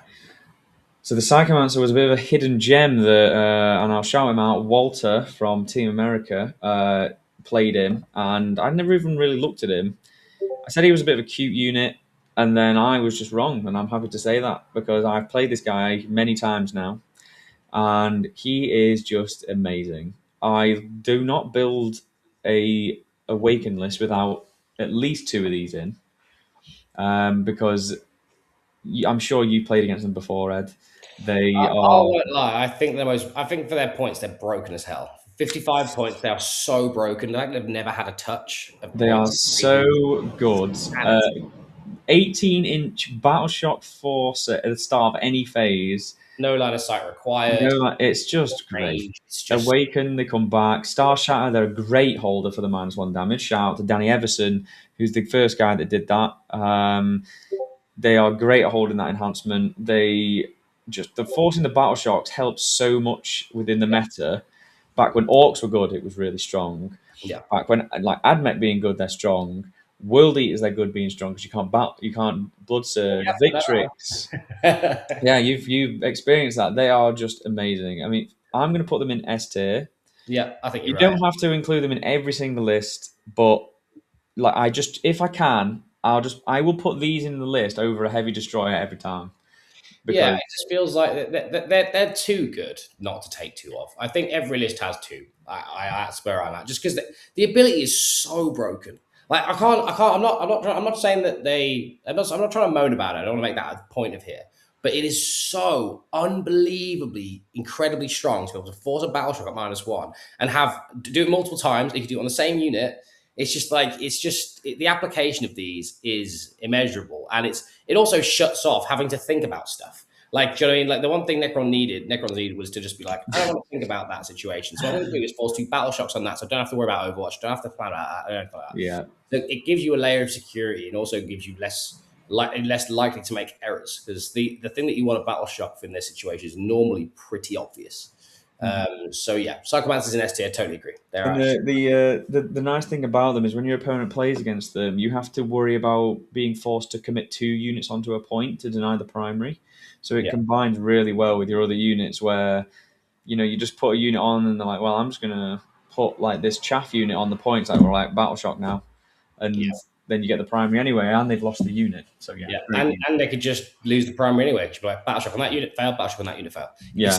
That can still happen anyway. It's just something that's still a risk. So yeah, it's Right. incredibly powerful, especially into like the Legion 7 armies all around, like Mhm. sisters, as you say, as sisters, Admech and all that sort of thing. Yeah, I make orcs. The world eaters, just stopping somebody's entire plan Yeah, by pointing at them for 55 points, and they just don't even take much room as well, which is a nice thing. yeah, it's incredibly good.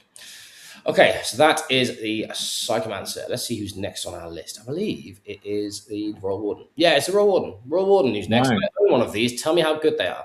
Royal Warden is our cheapest character. I believe he's 50 points. He used to be 40 points randomly, which was just Yeah, so bizarre. he's 50. Yeah, so he's 50 points now. And he essentially unbattle shocks one Necron unit once per game at the start of any phase within 12. And then also the unit he's joined can fall back, shoot, and charge, Pretty good. which is just so good for warrior application Yes, it is. exclusively, because the number one thing that when taking an overlord with the warriors is, yes, you could get to the objectives first turn because you can auto advance 11 inches, but the being able to fall back, shoot, charge, reposition your warriors, get them in the right spot they need to be, was like amazing. It's super good. Like, would I put him in A tier? Like, because he's only, I would probably put him in A tier. I'd probably put him at the bottom of A tier, and like right now, Yeah. and that's only because he's only really good in with warriors. Yeah. So that's why I'll put him at the bottom of A tier. Okay. That's That's a wrong technomancer. back. Yeah, that's wrong back. Dude. Another Yeah, robot. another one. A different robot. Let's go on to another different robot then. So yeah, the Royal Warden's cool. I was going to paint him up as ages ago and just never got around to it. As is the life of things. So next we have a Cryptek Lord. This Oh, guy you like. I know you like these guys. You I run love. quite a bit. Tell us why. I love these guys. These guys for me are they were my they were my favorite infantry character Yeah. before Nemesaur came along and stole my heart. Yeah. Like he is tough. He's tough on a seven Yep. wounds, 4 a pinbon. Um, he's only 90 points. He used to be 80 points. In Awakened, he can hold the 4 up Feel the Pain enhancement, which is incredible value. They can get back up. They have 4 strength 10 attacks at damage 3, and they do impact mortals, and they give the Scorpex lethals as well. And obviously, when they're full rerolls to hit and stuff, he just does like really good damage, and he's really durable for his points. Yeah. For me, like, and he's again in Starshatter, you can run them for them to be enhancement holders. They're Yeah. great in Awaken. They're great in the new detachment, the Cursed Legion. They're just super, super good models. I love the look of them as well. They're just They do amazing. look really cool. They do. Like, for me, they go in S tier for me. S tier. I love that unit so much. I think it's such a great. I try and put them in as much as I can Yeah. because they're just great little trading. Even just by themselves, they're just great at just killing a unit on a point and just being annoying to kill. Like toughness 7 wounds is such an awkward 20 point. points. It just feels exceptionally good for that data sheet as well, right? Yeah, super, super nice. Yeah. Okay, next Necron node we're looking at is a Technomancer. Okay, so Technomancer. Traditionally, back in the day, they were taken in Lich Guards, and they were pretty good then. And Mm. then GW were like, but what if we put them in faster Lich Guard that have more wounds? Okay, yeah, sounds good. So yeah, he's pretty damn good. He used to be a lone op, but now he is just annoying, and Yeah. he heals things. And it's a lot of people get this wrong, but it's a model within 6, not a unit. But he heals a unit within 6 D3 or a model. I just got myself wrong straight away. He gives the unit that he's attached to the field of pain. That's the most important thing. He flies. He's super fast. Yeah, 10-inch movement. So he just sits with the wraiths perfectly. Obviously, all cryptechs allow this, but you can then join thralls to the unit. So you're making a 9-man unit, which is just really awkward to kill. I think he's A tier definitely. As I said, I don't like wraiths that much, but he, as a guy, I know other people like wraiths, so I'm going to be objective. I'm going to say he is A tier. Yeah. I think he's above the Royal Warden. I think he's above Zeraz, and I think he's above Orokin. Okay, then. Let's put him in. He is going to sit right there. Yes. Okay, then. So that is a Technomancer nerd. Next, I think we have the Silent King, which is one of your favorite characters. Oh yes, the Silent King. Oh, yeah, it is. It is the Silent King. We all know where the Silent King's going. The Silent King, wherever he is, I can't even see him. Oh, is he even Um, there? I can't even see him, mate. No, he's Oh, not got him there. I'll have to get one. Well, the Silent King is S tier. Why is Yeah. the Silent King S tier? Because he's got 2 6 damage guns. Because he's got 26 wounds in the unit. Yeah. Because he's got 12 indirect shots. He's got 12 attacks at combat, AP3. He is incredibly tanky. Reroll wants to hit and wound in an aura is amazing. +2 move is okay. Yeah. And then the reroll, I believe it's +1 strength and reroll charges in combat. I think that's the other one. But that I've never ever used. He's just a great character. He just does loads of damage. He's so durable in a lot of detachments where you can phalanx. He's amazing. You can make him OC 17. Yeah. You can make him -1 damage on demand. You can give him +1 to wound in phalanx. So obviously, Starshatter, he can go through walls. He can advance and shoot. Awakened, he can shoot back at a unit. Yeah. There's low. He's pretty, and if you're running a load of C'tan, he's just good with C'tan because he makes them more consistent. He is just a great unit. I'm so happy that they've made our main boy good. That's basically what I'm just happy for. Yeah. He's just super good unit. He's a very, very good unit. And it's kind of hard to argue when you see everyone using him. We Yeah. have one for him. So he's going S tier. Where is he going? Is he going above the. He's right next. He's above the Deceiver. Ooh, is he above the Nightbringer? He's above. Yeah, the Deceiver. He's above. He's right below Amintar. Right below Avatar. Bosh. Yes. Okay, then. So, Silent King, thank you for talking about him just long enough for me to get his photo. Hopefully, we're not missing anyone else because I will have to find them. So, next we have the Transcendent C'tan. This is a guy that we did mention in the video earlier in a bit more Yeah. detail. Go over it briefly for us. I think he's a C'tan at the end of the day, so he's Yes. probably going to go in A tier. Let's be honest. Yeah, fair. I think that he is probably worse than a Technomancer. I'd say. He's still a C'tan. He's just not one that I'd ever pick standalone. Yeah. For me, yeah, I think he's got a good he's got a good durability, but it's just not really what I'm looking for. But that profile is still strong, so you have to respect it. Yeah, that's fair. And now we've covered all these characters. There's one more character in the list that is obviously the best one. So tell us why. It's Trazyn the Infinite.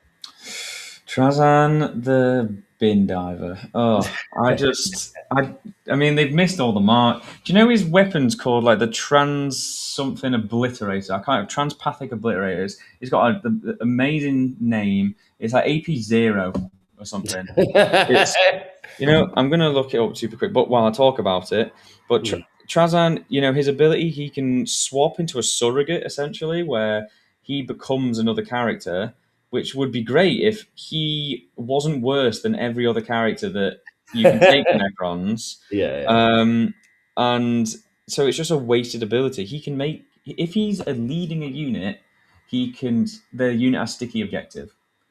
That's amazing, that is. But again, having a unit, there's so many competitive spots for Yeah, what yeah, he that's takes. your main issue. It's not good. It's not good. Okay, it's called an empathic obliterator, and it's strength 7, AP 0, damage D3.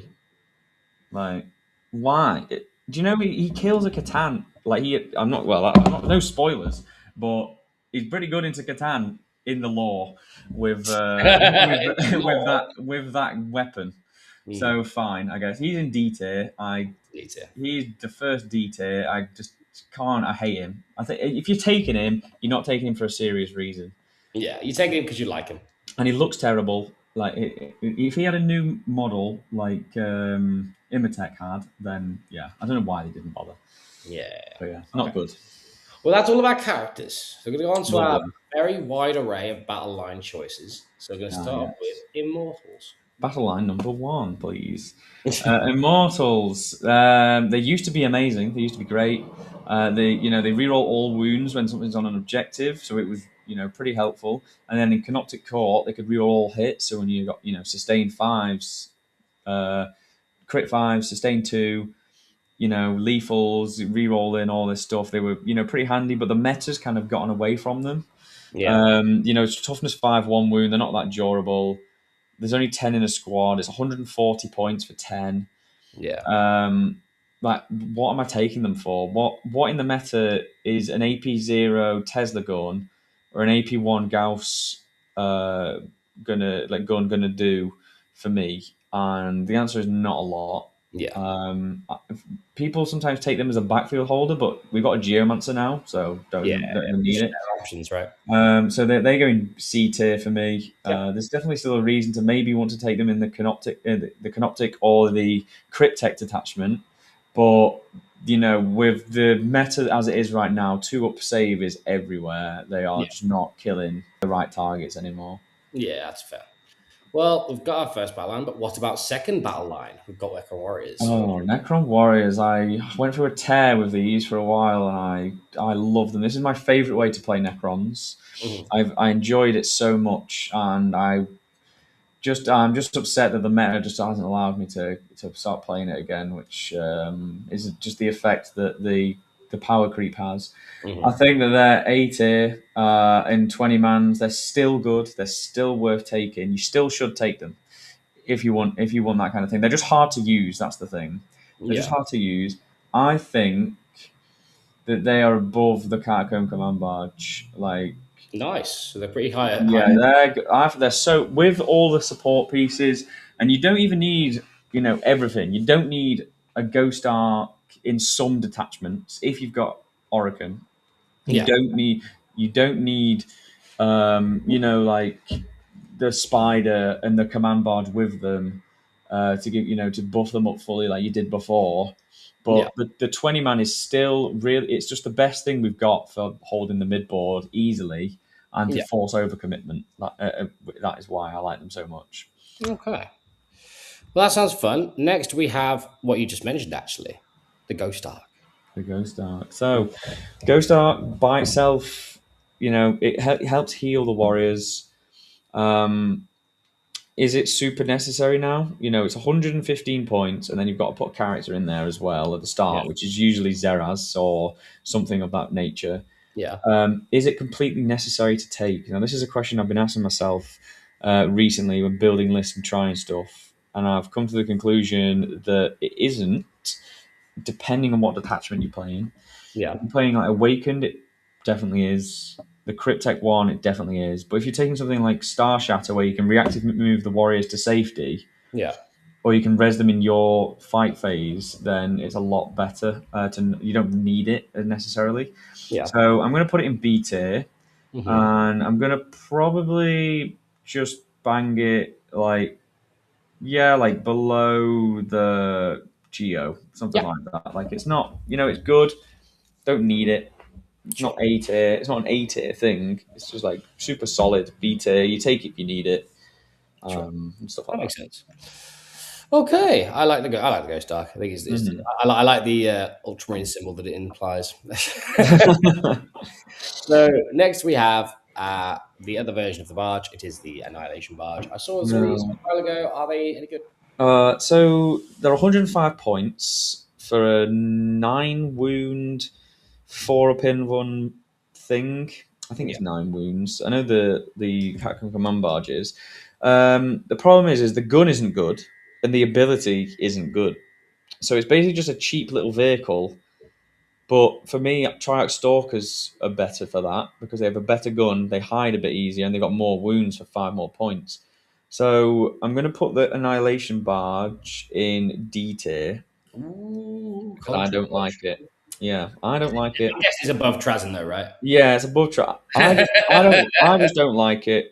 I Yeah. can understand other people's point of view where they might just like it as a little thing that they use, but I just prefer stalkers, and Yeah. that's just my opinion, I Stalkers guess. do damage as well, right? Which is Yeah. nice. Okay, cool. So that is Annihilation Barge. Next, we've gone to the Canoptek Doomstalker. These guys were prevalent for a while.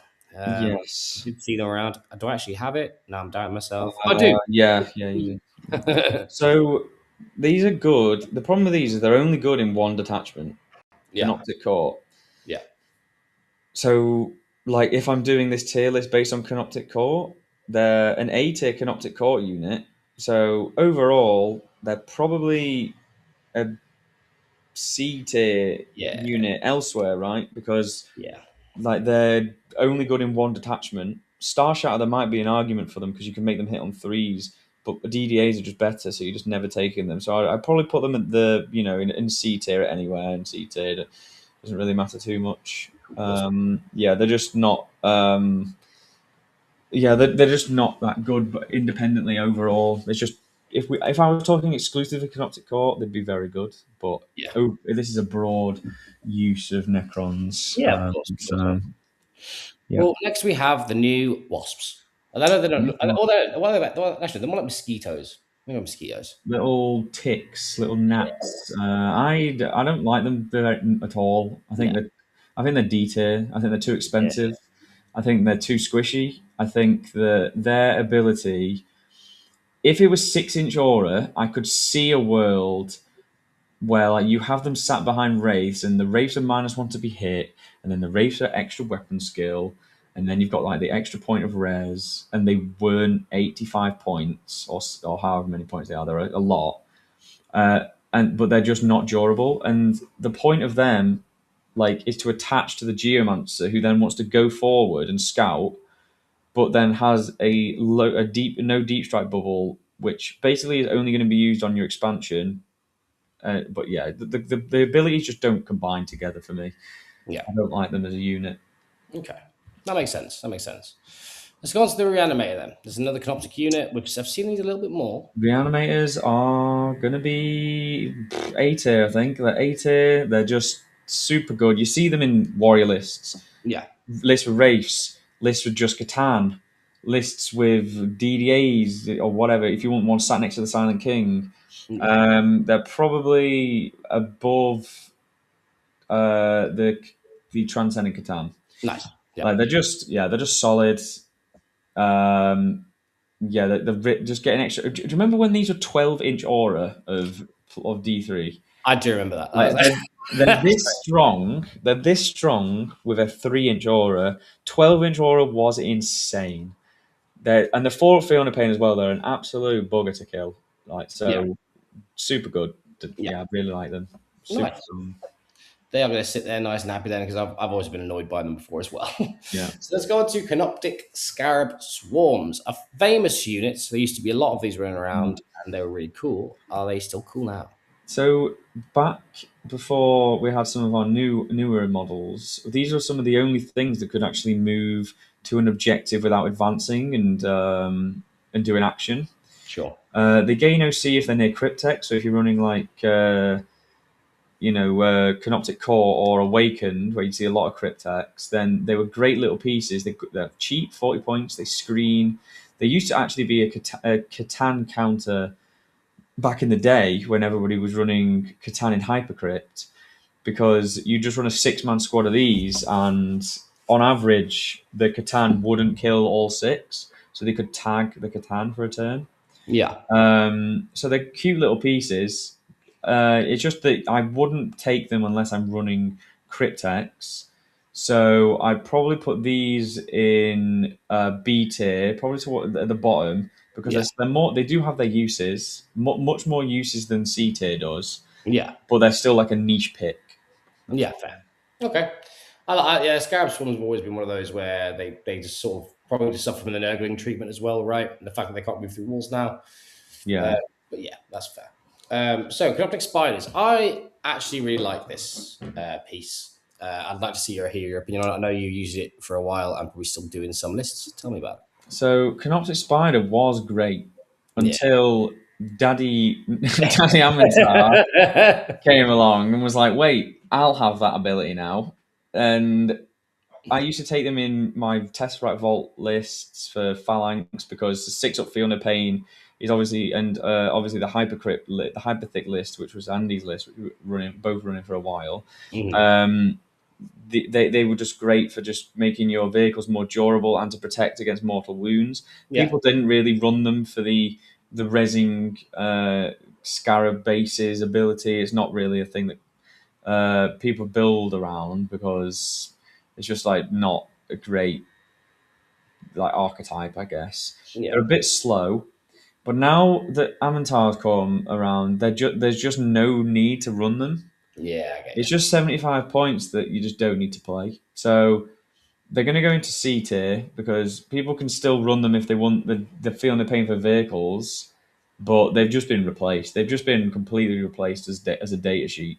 Yeah, the data sheet exists for 60 to 75 points, which is just simply a data sheet ability on your new character. Yeah, So it's very hard to justify right now. yeah. It's not worth running the spider and him. Yeah, I get you. Okay, next one's the Canoptek Tomb Crawlers. Those dudes. Tomb crawlers. Yeah. Oh yes, the big lads. Do I have those Um, here? I don't think I do actually. You talk about them while I find a picture of them. yes, okay. So the tomb crawlers, they're the new kill team variant that I mentioned. Definitely worth taking over overthralls. If you need 10 points, then that's a great place to deduct a thrall unit to them. Um, if they go with warriors, that means the warriors ignore the hit modifiers with their 12-inch range guns, so it actually does kind of come up. The Yeah. bigger size bases can be nice for move blocking, doing like making sure that the warriors can base as many as them as possible. Yeah. It's good for wraiths because again, it helps you extend your range with your models like strung out. But so they're probably on equal footing to the thralls. But again, you only really run them in wraith bricks and warriors, and they're not necessarily an auto take. So I'd probably put them in B tier. E. Probably like middle of the B tier, yeah, like wherever really. They're just solid. Yeah, they're solid enough to take if you need them. Because if you're running race, you don't have to take them, but they're a good addition. And same with warriors, like they're just a good little addition to take. Yeah, I can see that value. I think they're just cool as well, right? And The new models are really good. they're cheap for 50 points. Like, good backfield holder if you just run them individually, as I mentioned. Yeah, Necrons Yeah. are blessed where they have a lot of like different units that are just 5 and 10 points off each other, so you can kind of swap around lists quite easily, which is nice. Yeah. Yeah. That's exciting. Okay. Wraiths, your favorite. Yeah, so I'm a hater for Wraiths, and it's only because the meta has just gotten to a point where they just kill them so fast that I can't really get on with them personally. But I Yeah. know a lot of people do have success with them. They're great for newer players to have just something that you feel like in your list that's a good anchor to your expansion. A lot of people ask me, how do I hold my expansion if I'm not running like Race of Warriors? Yeah. Well, you just got to put your stuff on the circles and make sure it's out OCs them and it doesn't die, and you take other things in your list. It's just down to playstyle, really. They can be annoying to shift, but it feels like to me that there's too much in the game that doesn't shift them, and they do a lot of damage. They do no damage. Oh, sorry, is what I meant to say. Yeah. Yeah. So, like, I probably go in A tier. Like, as much as I've just shafted them, purely because the Technomancer's there as well. Yeah. I think that they're below the Reanimator, Yeah. probably below the Transcendent C'tan, I guess. Yeah.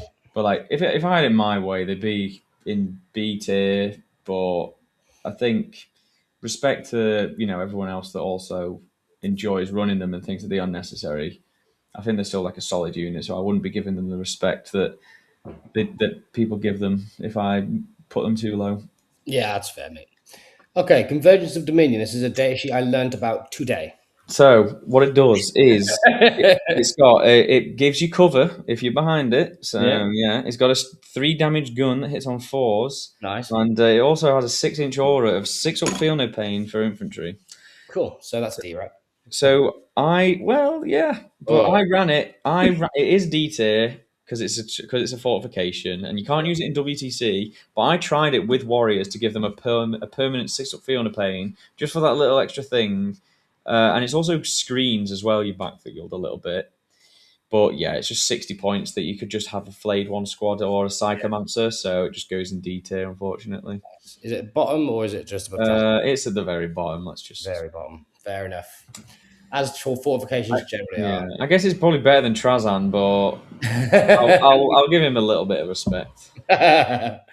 Okay, Crypto Thralls. Cryptofrolls, solid B, above Tomb Crawlers. Again, they just basically do the same thing the Tomb Crawlers do, apart Yep. from they fight on death on a 2-up, which is quite helpful especially against elves, Yeah, because sure. they can, if they charge you, they die, they fight on death, you activate reanimation protocols, you bring them back to life, and then they can fight again normally. Yeah. So, yeah, they're just solid, free up save, just great in those units, but not in every list, obviously. Yeah, for sure. Okay, Death Marks. Death Marks, they're our cheap deep striking unit. They're 60 points. Their Mhm. ability is just not even worth looking at because it's terrible. Yeah. But they're just a cheap unit with deep strike. They're good in hypercrypts, Mhm. not so good in anything else. I'd Yeah. just rather not play them over much else. I'm probably just going to put them at the bottom. They're probably C tier for me. Yeah. Top of C.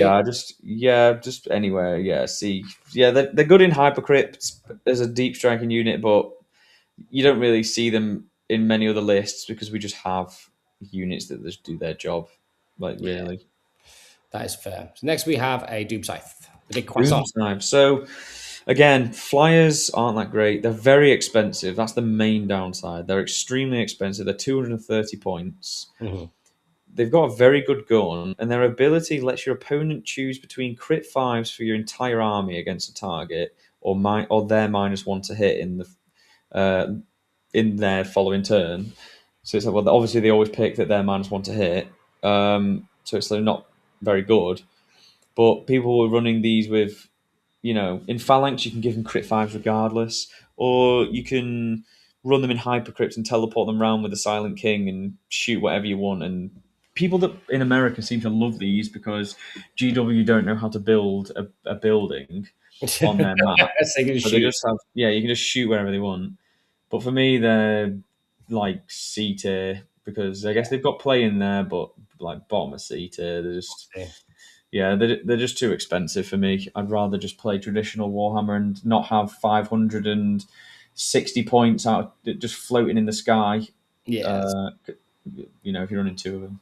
Yeah. Next we have the DDA, the infamous DDA. S tier, probably above. Like he's above. Like he's probably. I don't know if he's above or below the Silent King. He's probably above the Silent King. Like if you've got something that you're like, oh, how the fuck do I beat this? Oh yeah, DDA. It's like how the fuck? Oh, Victrix are really strong. What can I possibly? DDA. Yeah.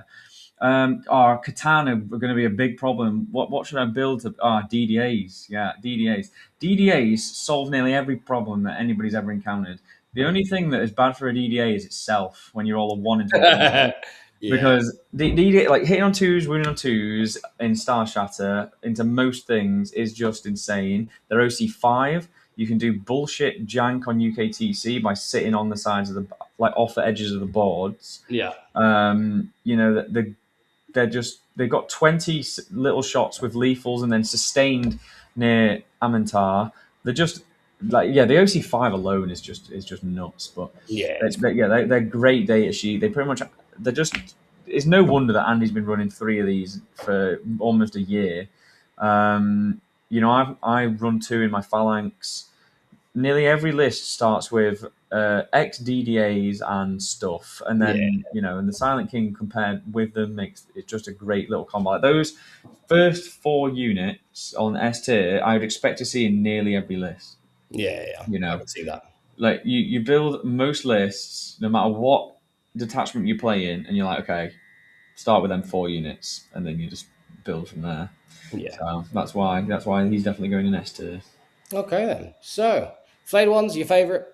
Yeah, S tier. The 60-point infiltrating unit, like the to the left of the yeah, Oh yeah. yeah, that's it. 60-point infiltrating unit minus their strength. Yeah, that's great. Yeah, anywhere. Yeah, Yeah. so they got stealth and weirdly awkward to kill. If they attack something that's below half strength, they get full sustained, which is just mental. Yeah. For As well, 60 right? points, they're just great. Great screening, great utility piece. I run one in every single list. It's like a must take. Every single list I run. I can't not play a unit of flayed ones. Yeah, I can understand that. Any infiltrate when you've got 60-point infiltrate is good, right? It's Yeah. just And it combines really good with a deceiver who can redeploy them, so you can now string across the deployment, redeploy. Yeah, yeah. it's really, really good. Okay. Then we have the Locust Destroyer. So if we're doing it 6 mans to one single man, like the single man is great. Single man is high A S. 6 man probably high A now still because of Amintar. Mhm.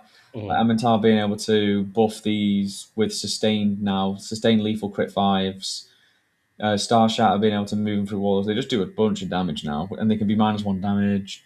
So I'm probably going to put them in the top of A tier because they're not necessary in every list. The single ones are obviously very good backfield holders, but Yeah. they are the top of A tier for me. Yeah. And then we've got the Locust Heavy Destroyers. They are slightly worse. The Gauss ones are like cute. Andy likes them, but they're just so swingy. Sometimes you just do flat 6 damage for 55 points, and then sometimes they die. They're good little screens. I'd probably put them. I'd probably put them in B tier. Yeah. Where do you reckon? Even though the Imotek's are good, it's just that that's top. They're the top. They are good. It's just the Imotek's are obviously decent in the Destroyer detachment or the C'tan detachment, but they're just not like A tier for me. Yeah. I Just understand. it's really tough. They're a good unit. But Yeah. I haven't run any in a while. I'm running 3 mans is so suspicious because they can die quite easily. Yeah, it can be worrying. Mm-hmm. Next, we have Monoliths. Monolith. He's had some hard times. I don't think he should be 400 points anymore, especially with +1 to wound Space Marines. That's why they basically just dropped off the planet. The idea of them is amazing, like pulling stuff through the jank, but they only work in one detachment. They Yeah. only work in Hypercrypt, and you probably don't even want to run them in Hypercrypt that much. So they're probably going to be the bottom of B tier just because they hold a place in my heart. Fair. Yeah, they're still like cool, but We respect personal biases here. yeah, That's why I had my Space Wolf tier list got a lot of stick because I had Ragnar higher than he was meant to apparently. yeah. I love Um, Ragnar.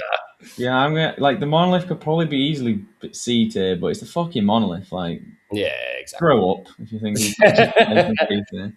Right, we heard some awesome secret tech earlier about the Night Scythe. We're Yeah. teleporting back into it. Wow, how good is it? So the Night Scythe actually can be quite good, but you have to really play like 4D chess with yourself because it has deep strike and it can come in turn 1. So you can place it out anywhere, get the guys out, they can shoot something.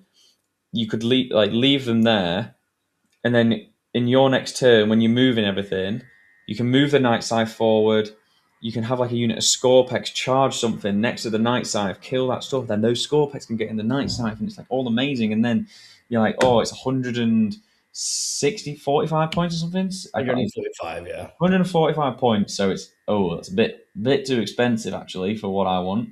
It's great on paper, but it's not like actually that good when you put it in the game because it's a lot of points. So C tier, probably the bottom of C tier. Obviously, nice. It's where the flyers sit. Yeah, that's where they go. Yeah. Fine jail. Okay, let's talk about the secret tech, which is the obelisk.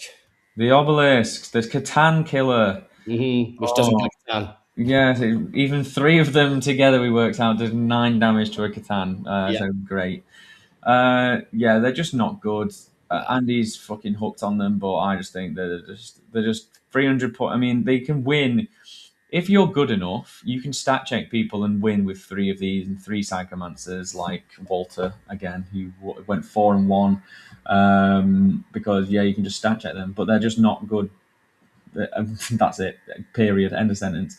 D Yeah. tier above Trazan though, because he deserves a bit of disrespect again. We were too nice to him last time. Yeah. Fit-in destroyers. I think these are pretty good, right? Oh, I hated the fittings for so long. They're good for uppy downy, but they're uppy downy. They can't stay in reserves, Yeah. and they also just fight like a wet noodle. They look like a noodle, and they fight like a noodle. They're You know, consistent. their strength 4, which is just absolutely appalling. Like, look at the size of those weapons, and their strength 4. Oh god. But the uppy down is nice. In the destroyer detachment, going up to strength 6 is actually a bit more acceptable, which is where they should be. And they've got a 4-up save as well, which is just absolutely bizarre. I'm Yeah. gonna put them probably in B tier, above Imotekh. There you go. Above him attack. Yeah. I respect him. I respect them a bit Nice. because they're good like mission play. They're 80 points, mission play only. Yeah, that's About fair. it. So we have the Sereptic Heavy Construct. Oh, in back in Index, it used to be really good because we had a stratagem for reroll wounds, but Yeah. it's just mega expensive. It's almost impossible to move, and it's only got a 5-up invuln, which is pretty much not allowed in the Necron book. Yeah, I feel that's me. So that's going to be in D tier because you play it because you own it essentially. You don't Yeah. like, you play it with your mates. Like, look what I just bought from China. Yeah. Because you got to be a madman to buy this from Forge World. Is But it yeah, going bottom? yeah, just right at the bottom. Yeah. Just No, not. we'll leave that one in the D tier and we won't mention that ever again until it gets You, good. yeah, you take it for fun. You don't take it to try and win. Fair. Next, we've got Scorpion Destroyers, one of your favorites. Scorpio Destroyers, they are high A tier. Probably, I put them at the top of A tier. Yeah. They're just so good. I mean, are they? Some people might disagree with me, but they punch up so well. Yeah. They got the lethals with the lords. They got dev wounds. They fully rolls to hit. It's 90 points for a semi-fast moving unit that does just punch up. And Yeah. with the Scorpio Lords, they're just great little packages to just really just kill something. The problem is they do die a little bit. That's why they're not S tier. They do just die. And they're not like an auto take, but I love to try and include them where I can. And they've got multiple uses in multiple detachments, so that's why they go in A tier. Fair play. Fair play. Okay, next unit is the Tesseract Vault. Oh, the Tesseract Vault, the Tesseract Vault. I can't put it in S tier, even though I want to so badly. Yeah. And the reason I like it so much is because it's just such a crazy model. I love turning up to the table with it, and nobody's seen one before, and they're like, "What the hell is that?" And this is my lampshade I brought from home. And it's just like flat 3 indirect, flat 6 anti character 4-up devs precision, 3d6 flame with devs, 24 little shots. It's huge. It's 8 OC. And it's just almost impossible to kill. Like 24 wounds. It's so fun in Hypercrypt, in Phalanx. If you play UKTC, it's just impossible to move on WTC. Yeah. That's why it's not that good. But I think for me, and again, I'm going to be biased. I'm going to put it in A tier, just below Warriors, Yeah, A tier just play Warriors. because it does have a place on the right terrain formats.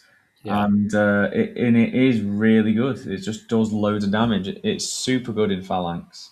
Yeah. So yeah, I love it. Okay, cool. So that's the Tesseract Vault. It holds a place in your heart. You did win the Invitational with that as well, didn't you? I did, yeah. Funny list. Next we have the Two Blades. Toonblade. So obviously, outside of the Cryptek detachment, which we will not divulge into, what like they shouldn't be higher because of that. They're a good little unit. 75 points is cheap. Starshatter, they can advance and shoot all the time. They're just a nice little unit you can choose to add if you want that like fast moving unit that does something early. Um, yeah, they can just be annoying for their points. Really, they fire and fade as well, so they're expensive but fast move block. Yeah. So I'd probably put them in B tier, below Imotekh. Lower tech. There we go. Yes. Fantastic. Then we're going to go on to Lich Guard. Lichguard. So I have hated Lichguard all ever since they removed the Cryptex being able to join them. I've hated them so much. I think their attacks are too low. Yeah. They're just too slow. They're not as good as warriors, and they're not as good as wraiths. And so what did they do? Yeah.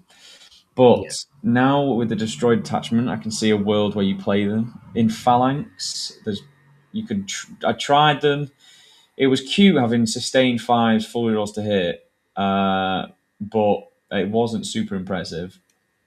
But just because they are actually all right in the cursed detachment, I'm probably going to put them in like B tier, and I'll do it probably below the Ghost Arc. Okay. Below the Ghost Arc. Okay. Yeah. So they still have a place somewhere, which is exciting. Yeah. And then we've got the Triarch Praetorians. Try out Praetorians. They are a solid A tier, I think now. Like they're good little trading pieces. They do trade into five Marines really well. They can rapid ingress, deep strike, and attack an objective. Yeah. They're good in Star Shatter to hit on twos. They're good in Phalanx to get +1 to wound.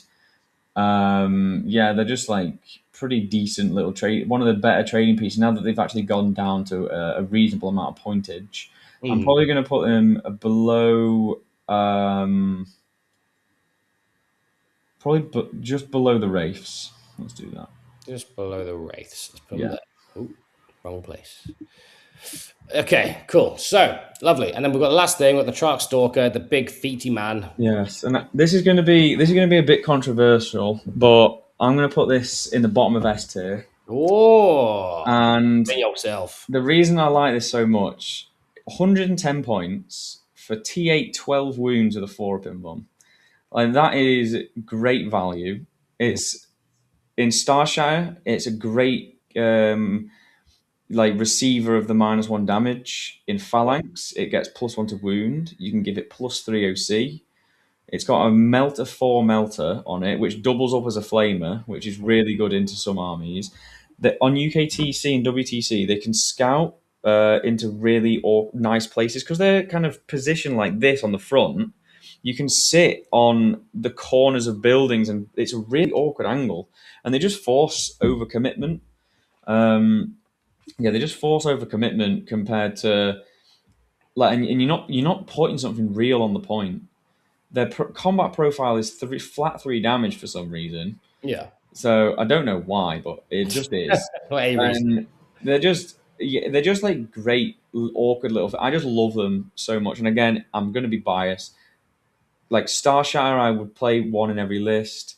Phalanx, I play them in every list. And then in the new detachments, you can definitely you probably don't have to play them as much, which is why it's at the bottom of S tier. But I just think that they're so good at just being like, yeah, do something about me, mate. Like, do something about this. Yeah, they're just good. Like 110 points. 110 points for that is crazy. Yeah. Yeah. Okay. Super strong. This I've trimmed it down for everyone to see, lovely and nice. So this is the tier list. Screenshot it, send it to all your friends. If you liked the tier list, then drop a like and comment below. Anything you disagree with, let us know. And if any cool little tech pieces you think that Matt might have missed, let us know in the comments below as well. We all love to see it. So that is a long ass video. Anyone who has got to the end of this with me and Matt, thank you so much. We love you very much. And yeah, it's been awesome. Matt runs his own little channel called Command Protocols. It is awesome. He goes through all of the Necron tech. So go and check him out as well. We will leave the link to his channel below. So go and subscribe his stuff as well. He produces content on all things Necron and on all things that go beep and or boop. So, Matt, thank you very much for coming on. We have covered a lot today. Yes. Hopefully, this will be timeless till the end of 11th, and then everyone will forget about it. Yeah, exactly. Well, thank you for having me. I always enjoy talking about Necrons and chatting with you. Yeah, it's fun, man. Thank you very much for coming on. And guys, again, I'm going to say it again, please go like and subscribe. We love that stuff as well. Also, we have a fundraiser for getting us to go out and stream the WTC. If you would like to drop a donation below, then go for it. We'll leave the link below as well. We're also taking donations for our ITT team. For names for ITT teams, we're releasing that on Tuesday. If this is out tomorrow before the show, then go for it and do it. If it's not, then it's already done and don't worry about it. But yeah, guys, we'll see you next time. Thank you very much and goodbye.